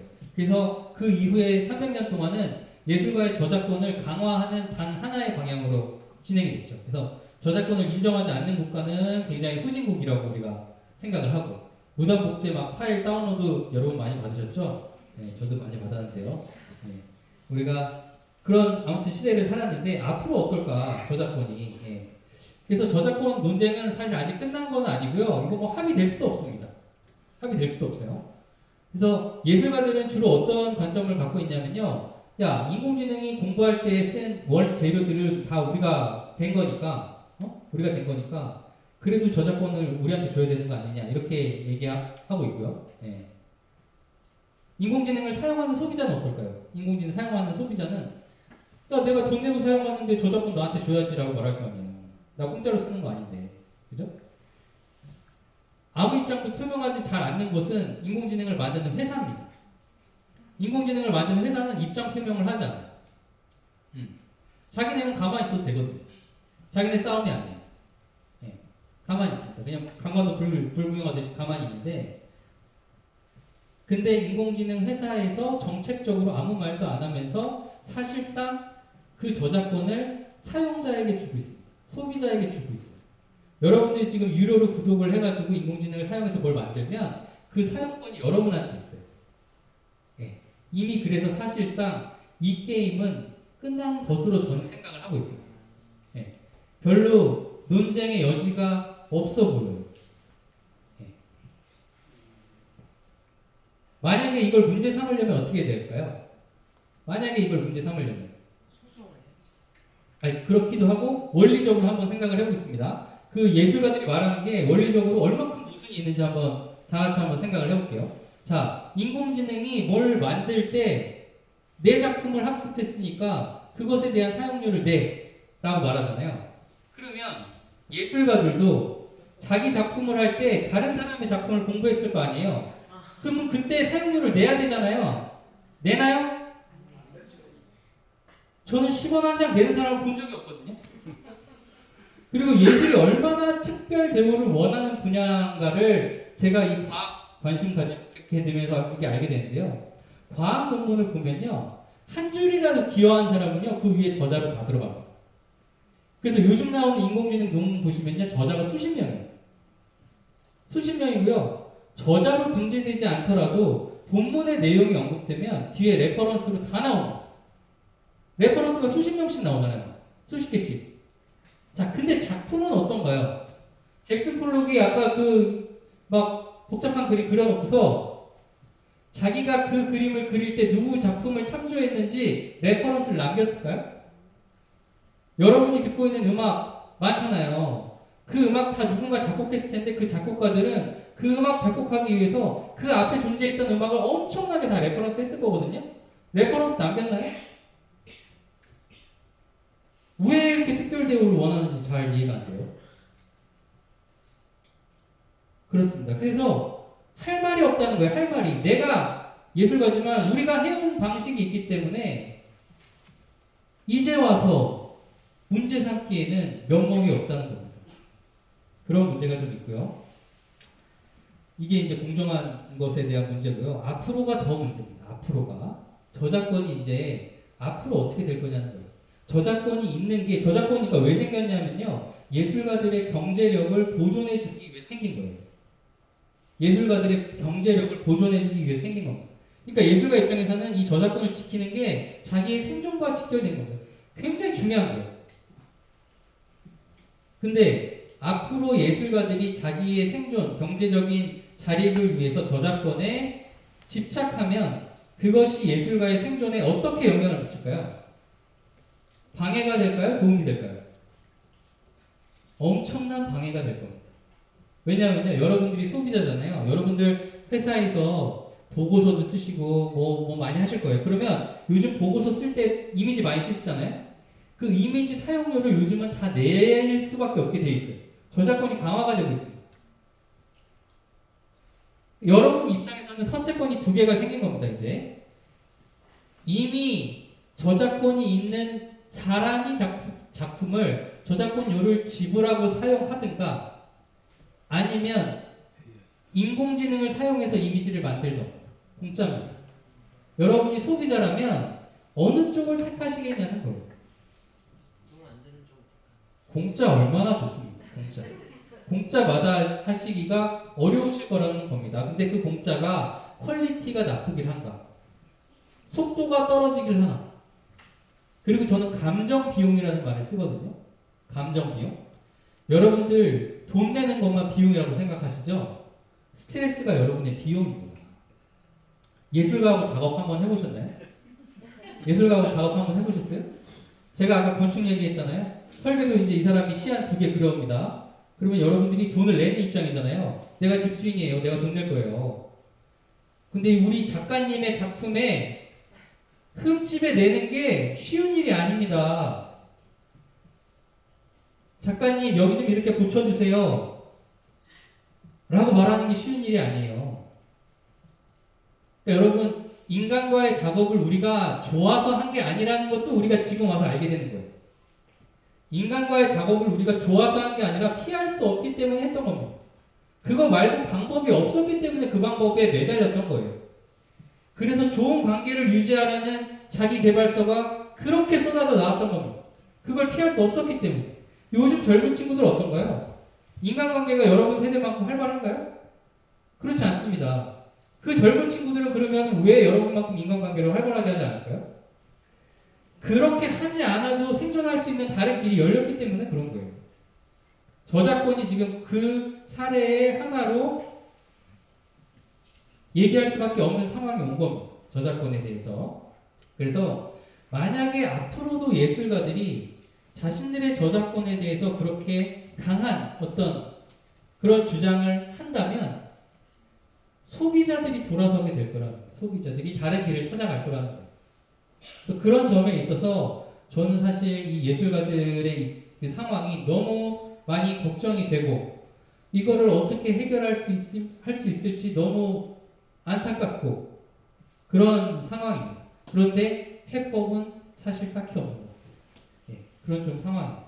학습한다는 것은 뭐 아까 대략 말씀드린 것 같고요. 예, 이거 여러분 한번 보시면은 그래도 조금 도움이 되실 것 같아요. 이렇게 대충 봐도 어떠신가요? 대충 봐도 비슷하게 생겼나요? 예, 대충 봐도 비슷하게 생겼죠? 예, 이게 다 신경세포입니다. 이게 신경세포예요. 그래서 저 왼쪽에 있는 게 자연 상태에 있는 신경세포고요. 오른쪽에 있는 게 인공적으로 공학자들이 구현한 신경세포입니다. 하는 일이 똑같아요. 여기 보시면 여기 입력이라고 되어 있고 여기는 출력이라고 되어 있죠. 뭔가 신호가 들어오면 어떻게 계산을 해가지고 내보내는 일을 하는 겁니다. 네. 근데 여러분의 머릿속에 이런 게 1000억 개가 들어있다. 여러분의 머릿속에 이런 신경세포가 1000억 개가 들어있다는 거예요. 이 신경세포로 신호를 받아서 얘가 뭔가 여기서 처리를 해서 여기로 내보내는 거예요. 네. 이거를 막 열심히 하면 내가 하는 게 아니라고 말씀드렸죠. 내가 하는 게 아니에요. 신경세포가 하는 겁니다. 나는 신경세포가 있는지도 모르잖아요. 그 자체를 몰라요. 느끼지도 못해요. 신경세포가 신호를 받아서 계산하는 일을 자기들끼리 네트워크를 구성해서 막 하면 제가 지금 이렇게 말을 하고 있잖아요. 이렇게 말하는 게 내가 원해서 말하는 게 아니고 신경세포에서 이미 이렇게 말하라는 계산은 다 끝난 거예요. 그 계산이 저의 이 성대 근육으로 와서 성대를 움직인 거예요. 내가 움직인 게 아니에요. 그 신호가 내 근육에 와서 근육을 움직인 거예요. 그랬더니 현상적으로 여러분이 제가 말하고 있는 걸 보고 계신 거예요. 인문학에서는요, 세상을 본다고 말하잖아요. 내가 주체예요. 인문학은 내가, 인간이 주체입니다. 그래서 내가 세상을 보는 거예요. 과학은 우리한테 뭘 알려주냐면요, 인간이 보는 게 아니라는 걸 알려준 겁니다.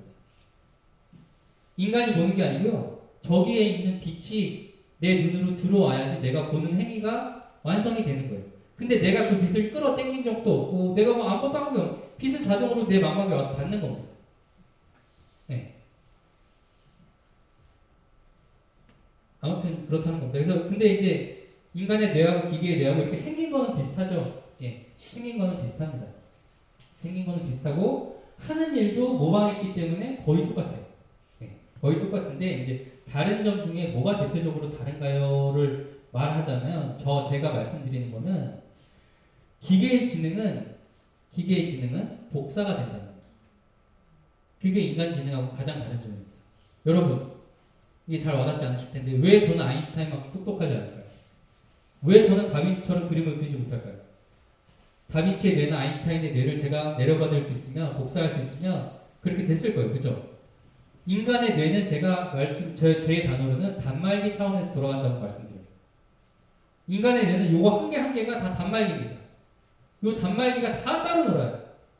그래서 예를 들면 수학 공부를 하는데 여기 계신 분들이 똑같은 공부를 하잖아요. 그러면 그 공부가 여기 예를 들어서 100명이 있다 그러면 100번 일어날 수밖에 없어요. 100명이 각자 공부해야 돼요. 그러면 어떻게 되느냐? 열심히 공부한 사람은 똑똑해지고요. 대충 공부한 사람은 약간 좀 그렇게 돼요. 이게 문제예요. 인간 사회의 문제가 여기 있습니다. 이게 바로 인간 사회의 계급이나 서열을 만드는 핵심이죠.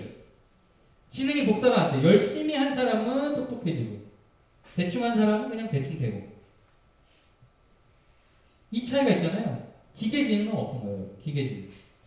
인공지능이 100대가 있잖아요. 100대가 있으면 100대가 똑같은 거를 100개가 각자 공부할 필요가 없어요. 그죠? 인공지능 한 개만 공부하면 되잖아요. 한 개가 공부하고 나머지는 어떻게 돼요? 그거 복사하면 되잖아요. 그러니까 여러분 지금 챗GPT만의 문제가 아니고요. 이 챗GPT를 여러분들의 자동차, 여러분들의 냉장고, 여러분들의 스마트폰, 여러분들 심지어 뭐 안경, 뭐 모든 기기에 챗GPT를 복사할 수 있잖아요. 그럼 모든 사물이 챗GPT만큼 똑똑해질 수 있다는 거예요. 모든 사물. 어떡하죠? 어떻게 해야 될까요? 참 답답합니다. 예, 뭐 이거 아까 한 거고요.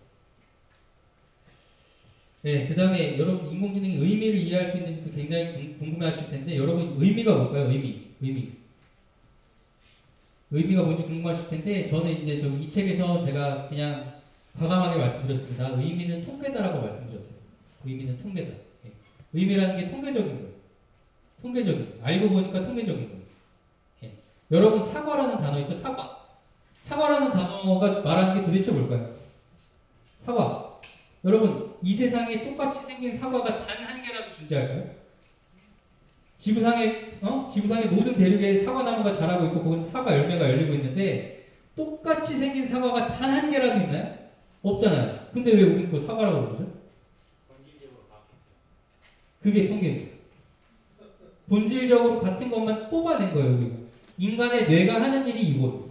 우리가 인간이 왜 의미를 갖게 됐느냐면요. 인간의 뇌가 본질적으로 하는 일이 그거예요. 구체적인 거를 다 개별적으로 기억하는 게 아니라 사물을 보고서요. 그 사물의 공통점을 추려내는 게 인간의 뇌가 하는 일이에요. 모든 걸 다 기억하려면 기억 용량이 얼마나 많아야겠어요. 근데 그 중에서 공통점만 기억하면 어때요? 일종의 압축 파일이 되는 겁니다. 컴퓨터에 압축 파일 있죠. 세계를 압축해버리는 거예요. 네. 여러분들이 어머니 얼굴이 우리 엄마가 지금 70대 후반이시거든요. 우리 엄마 아기 때 사진하고요. 우리 엄마 처녀 때 사진하고요. 30대 때 사진, 40대 때 사진, 지금 사진 우리 엄마 얼굴이 똑같나요? 다르나요? 근데 난 어떻게 그걸 엄마라고 부르죠? 우리 엄마인지 이상하잖아요.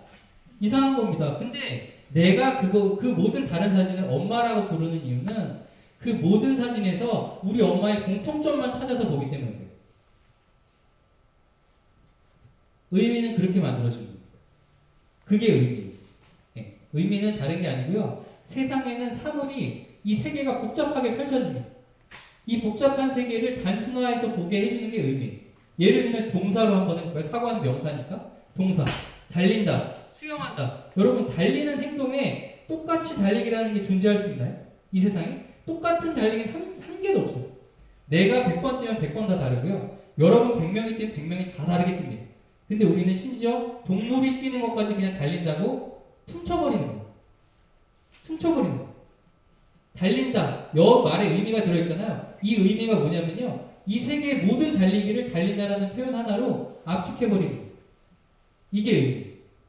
그러면 이게 의미라면, 의미가 이렇게 통계적인 것이라면 기계가 이 의미를 왜 모르겠냐는 거예요. 그 말씀을 드리는 거예요. 기계가 의미를 모를 거라는 생각이 통하지 않는 시대에 왔다는 거예요. 오히려 여러분 편향에 대해서 걱정하시잖아요. 기계가 편향된다. 편향으로 따지자면 인간을 이길 수가 없습니다. 여러분 여기 이렇게 한 100분 정도 계시는데 아마 제가 정치 성향으로 좌우로 한번 이렇게 해보면 이렇게 50대 50으로 나뉘실 거예요. 그게 편향입니다. 근데 기계한테 뭐 좌우가 있을까요? 네. 기계의 편향은 걱정하실 필요가 없습니다. 그 다음에 편향을 줄이는 가장 좋은 방법은 뭐냐면요. 샘플을 늘리는 거예요. 경우의 수를 많이. 예, 샘플을 늘리는 거예요. 내가 세상에 달리는 행동이 100가지가 있는데 나는 한국에 살면서 한국 사람 뛰는 거 10개밖에 못 봤어. 이런 나하고 내가 이해하는 달리기라는 의미에 이해하고 전 지구인의 달리는 모습을 학습하고 전 지구에 사는 동물의 모든 달리기 모습을 다 학습한 기계하고 누가 편향이 적을까요? 네, 그렇게 한번 생각을 해보시기 바랍니다. 아무튼 그래서 이 사람은 이제 마무리를 좀 하겠습니다. 90분 하라고 해서 제가 90분 했는데 여러분 사실 90분 강의를 쉬지 않고 이렇게 듣기는 정말 어려운 일인데 너무 감사를 드리고요. 마무리를 좀 해보겠습니다. 이 사람이 이번에 물리학상 받은 사람이에요. 물리학상인가 화학상인가 받았는데 이 사람은 그걸 전공한 사람이 아니고 인공지능 개발자입니다. 이번에 인공지능 개발자들이 물리학상하고 화학상을 다 받았습니다. 노벨상을. 예. 근데 이 사람이 계속 걱정을 합니다. 기회가 있을 때마다 AI가 인간을 넘어설 텐데 우리는 어떻게 대비하고 있나를 걱정하고 있어요. 예. 그래서 이 걱정은 이 사람만 해서 될 일은 아닌 것 같아요. 이 사람만 해서 될 일은 아닌 것 같고 우리 시대를 사는 여러분들이 같이 고민을 해주셔야지 될 그런 일이라고 생각을 하게 되고요. 그다음에 이거 인공지능이 발전하는 시대를 디스토피아라고 생각하시는 분들이 계신데 디스토피아 걱정은 정말 하지 말아주십사 하는 게 저의 소망입니다. 여러분 이게 지금 처음 벌어지는 일이 아니잖아요. 우리 뭐 기계가 뭐 처음 발전했나요? 그때마다 매번 디스토피아 논쟁이 있었는데 여러분 그 기술 지금 다 얼마나 유용하게 쓰고 계십니까? 우리 효율적인 기계는 우리 버릴 수가 없습니다. 그거 걱정하실 시간 있으시다면 인공지능을 좀 더 사용을 열심히 해보시기 바라고 저는 심지어 이렇게까지 얘기를 하고 있어요. 제 책의 마지막에 뭐라고 썼냐면은 인간이 기계를 숭배하게 될 것이라고 썼습니다. 제가 오버한다고 생각하실 수가 있는데요. 앞으로요 인간은요 2가지 선택의 기로에 설 겁니다.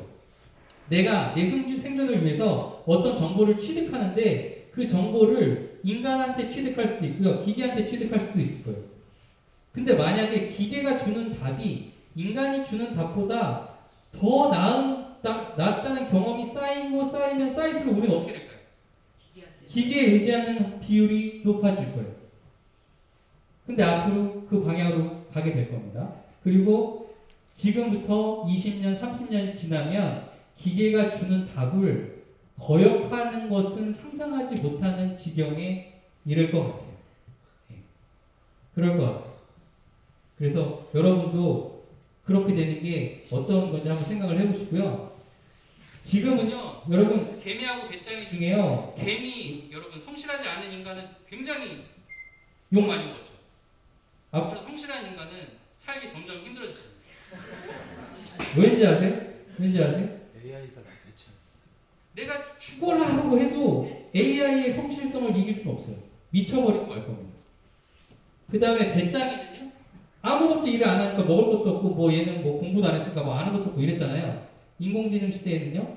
아무것도 안 해도 천재처럼 행세할 수 있고요. 아무것도 안 해도 다빈치처럼 피카소처럼 행세할 수 있고요. 아무것도 안 해도 아인슈타인처럼 행세할 수 있어요. 아무것도 안 해도 모든 걸 갖는 세상이 될 거예요. 그래서 미래 세대는요. 여러분의 아이가 뭐 초등학생이나 뭐 유치원 다니고 있다면 거의 아무것도 안 할 가능성이 높아 보여요. 거의 아무것도 안 하고 놀 가능성이 높아 보입니다. 그래서 우리는 그 아이들을 지금의 가치관으로 보면 혼낼 수밖에 없는데 그 아이들을 혼내지 않고 잘 어울려 살 수 있는 좀 새로운 시대의 윤리나 철학이 필요한 것 같아요. 그래서 이런 거를 길을 터주는 사람이 그동안 철학의 시대가 아니었거든요. 과학의 시대였거든요. 근데 새로운 철학자가 한 명쯤은 나올 수도 있겠다는 그런 생각이 드는 시점입니다. 네, 제 얘기는 오늘 여기서 마치겠습니다. 네, 감사합니다.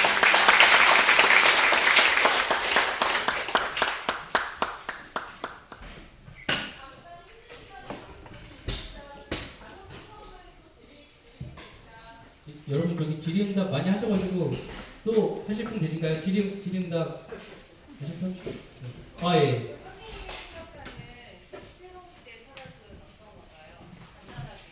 제가 생각하는 새 시대의 철학은요.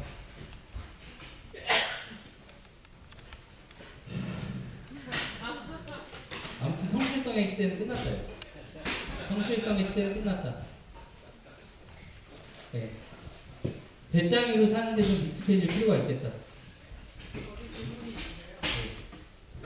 저는 되게 이제 예술을 좋아하는 입장으로서 되게 좀 약간 너무 질문 듣고 모르겠다 이러는데 교수님 말씀하신 예술가의 종말이라는 게 예술이라는 건 단순하게 기술적으로 뭔가를 이렇게 어떤 생산하는 게 아니라 그 과정도 예술이라고 생각하거든요. 근데 AI 같은 경우에는 뭔가 본인이 밑에서 하는 게 아니라 본인에서는 기술적으로 이렇게 하는 단계잖아요 지금. 그럼 예술가의 종말이라는 게 앞으로 더 시간이 지난 다음에 인공지능이 인간의 욕망이라든가 인간의 그 어떤 감성이라든가 이런 것까지 포함할 수 있을 때를 말씀하시는 건가요? 아니면은 현 단계에서도 이미 예술가는 그 종말에 가까웠다라고 말씀을 하시는 건지. 아까 잭슨 폴록하고 그 침팬지 비교하셨는데 잭슨 폴록이 그 그림을 그리기까지 그게 표현하기까지 잭슨 폴록은 진짜 그런 어떤 게 있잖아요. 그게 있는데 침팬지는 그게 없는 거잖아요. 그걸 포함해서 우리가 예술 작품까지 보고 이걸 다 해서 감상을 하는 건데 단순히 그냥 그려놓은 것만 갖고 기술적으로 이것도 매우 잘 그렸고 피카소처럼 그렸고 다빈치랑 비슷하다고 해서 우리가 그런 걸 똑같이 느끼고 있는 거죠. 그렇기 때문에 예술가가 그 종말이라는 걸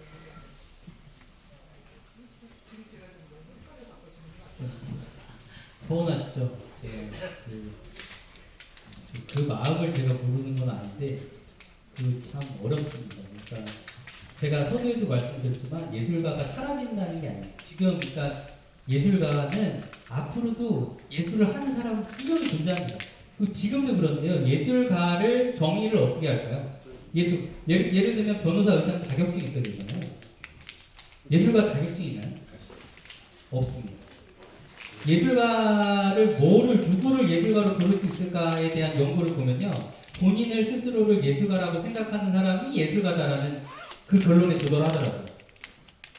그러니까 앞으로 인공지능이 지금보다 30만 배 발전을 해도 자기를 예술가라고 생각하고 자기의 뭔가를 표현하는 사람은 예술가로 분명히 존재할 거예요.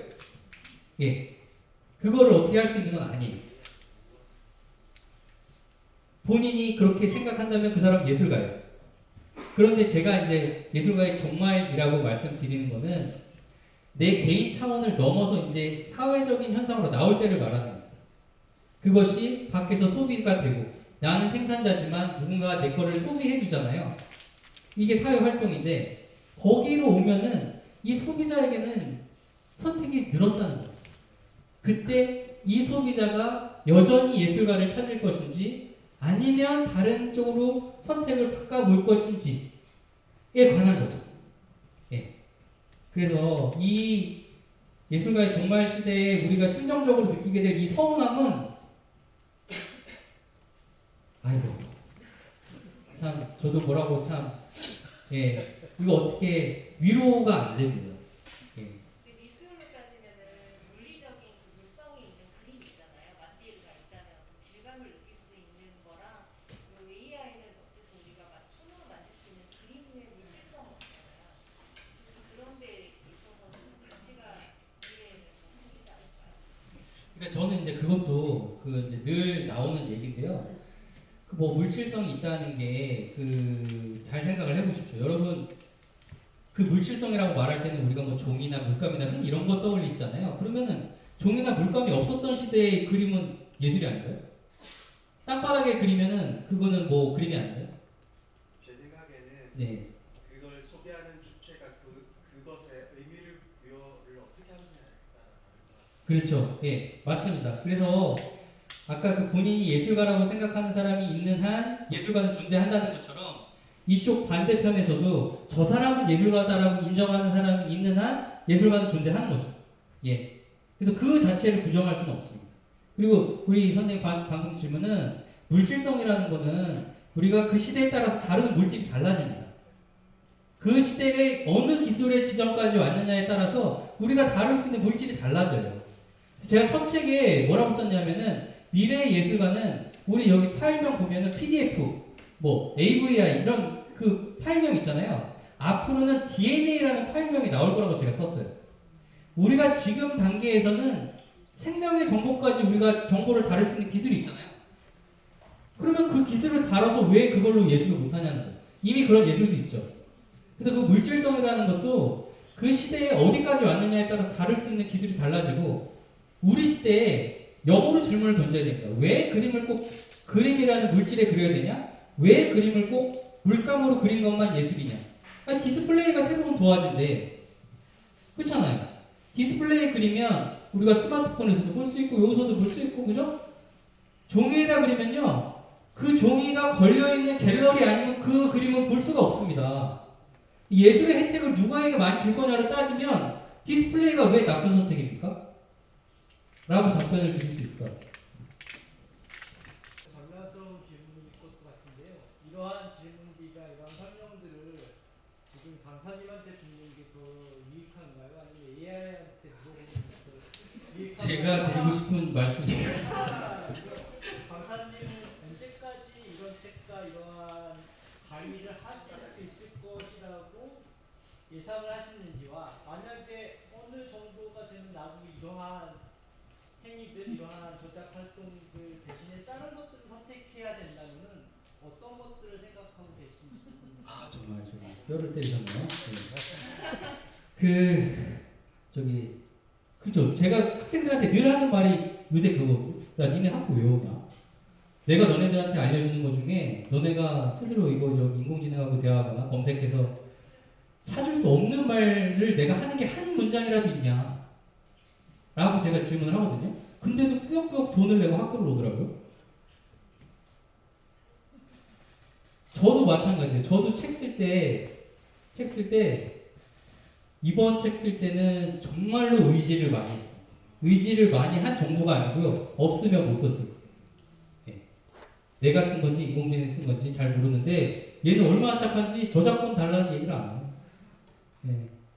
그렇습니다. 그래서 사실 모든 전문 분야가 여러분이 생각하는 것 이상으로 좋은 답을 줍니다. 그래서 제가 여러분들께 드리는 그 문장 중에 하나는 지금 시대 인공지능은 역사상 유래를 찾아볼 수 없는 가장 위대한 선생님이다라고 제가 말씀을 드려요.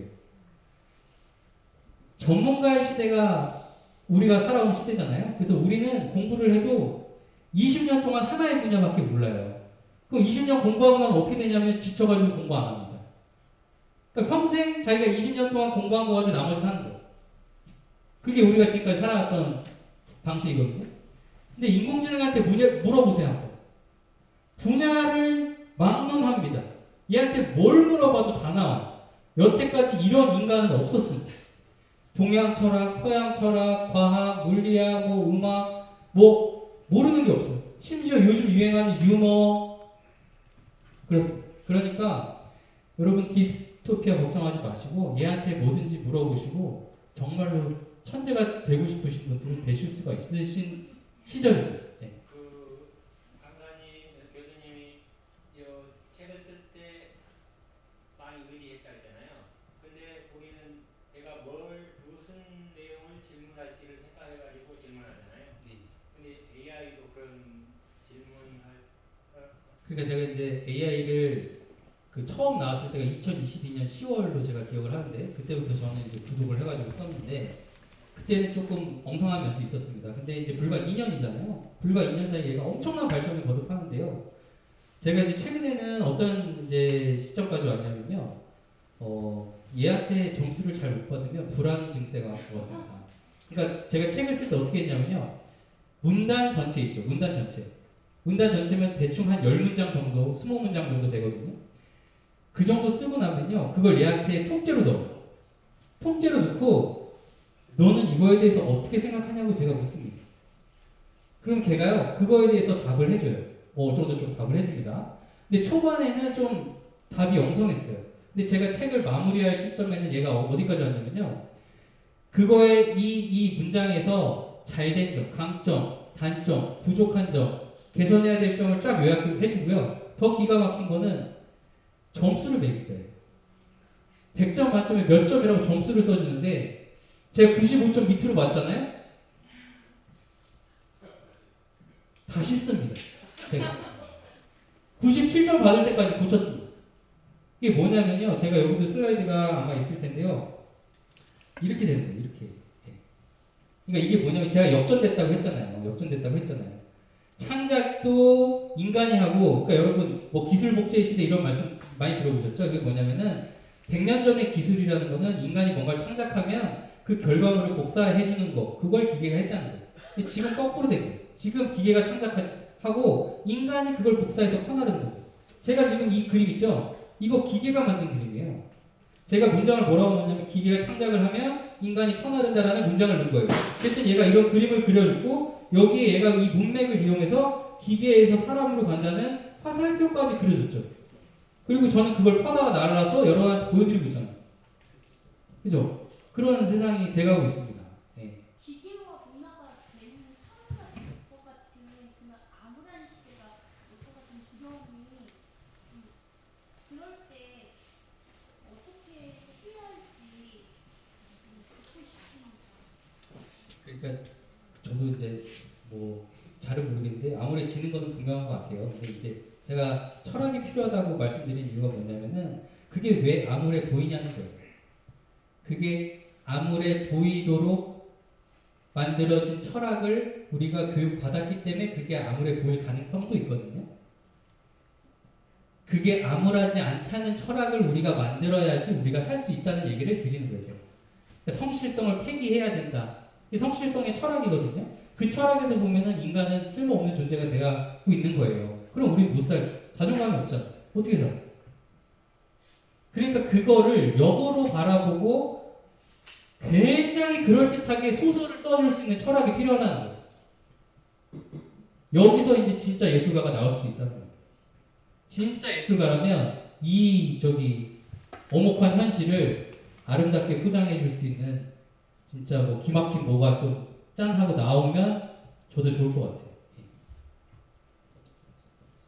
아이고, 아무튼 여러분 오늘 이렇게 긴 시간 들어주셔서 너무 감사합니다. 다음에 또 기회가 되면 또 뵙겠습니다. 감사합니다.